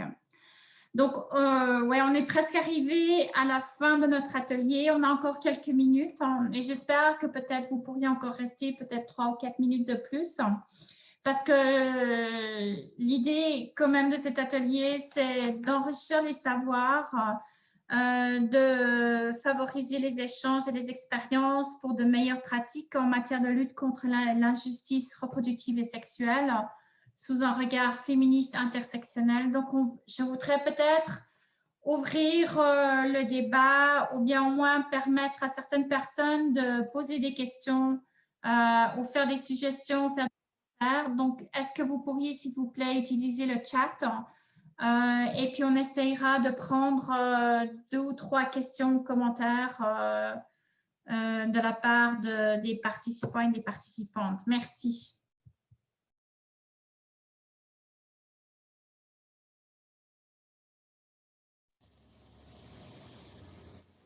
Il y a une question pour Elsa dans le Q&A. OK, allez-y. Vous voulez la lire? Oui, en effet. Donc, il y a une question pour Elsa dans le Q&A.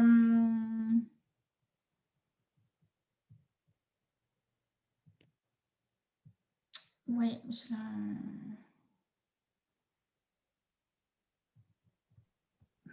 Peut-être que Libertad pourrait la lire. Oui, alors, ¿cuál sería la mejor manera de incluir a las parteras y...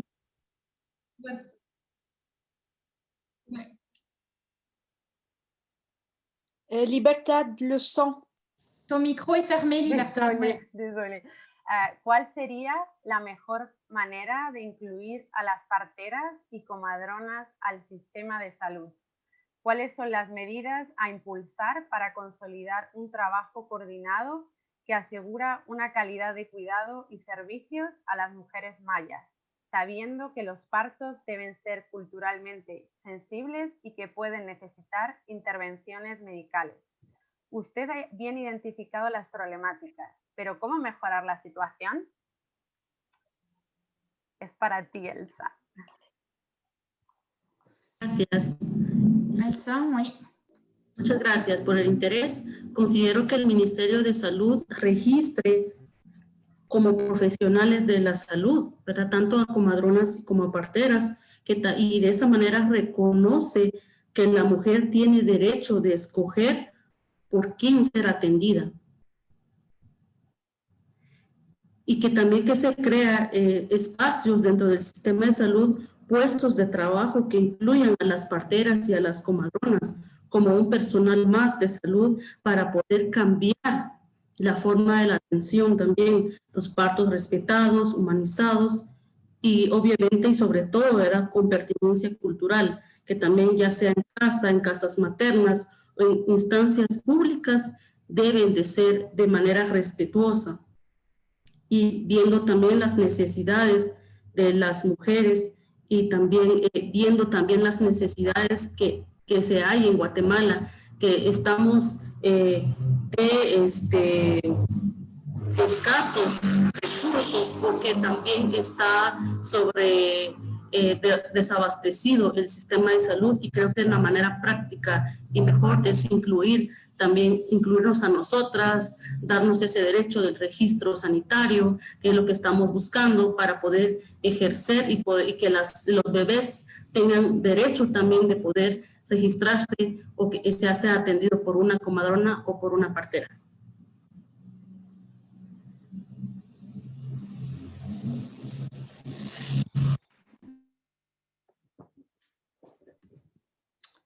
Gracias, Elsa. Est-ce qu'il y a d'autres questions, commentaires, suggestions aux personnes qui ont fait des interventions ou autres?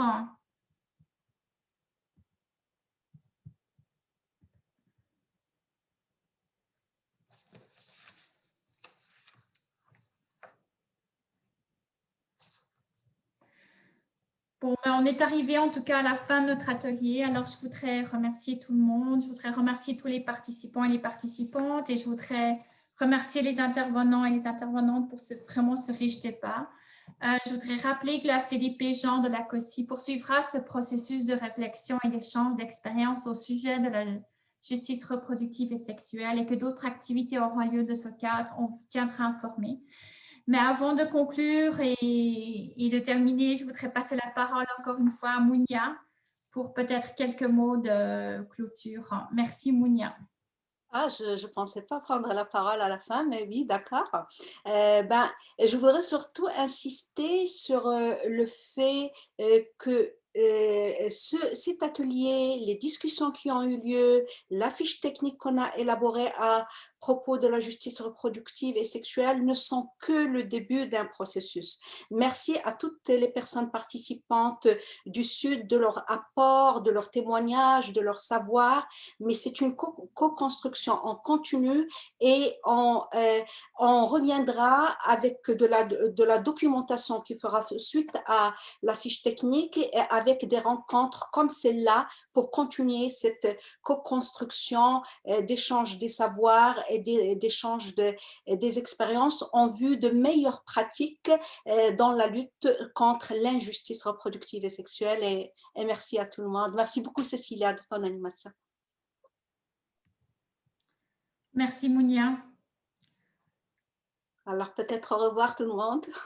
Donc, on souhaite bonne continuation à toutes et à tous. Et puis, on espère de pouvoir collaborer avec vous sur d'autres termes et peut-être dans d'autres contextes au plaisir. Merci. Merci, bye bye tout le monde. Au revoir.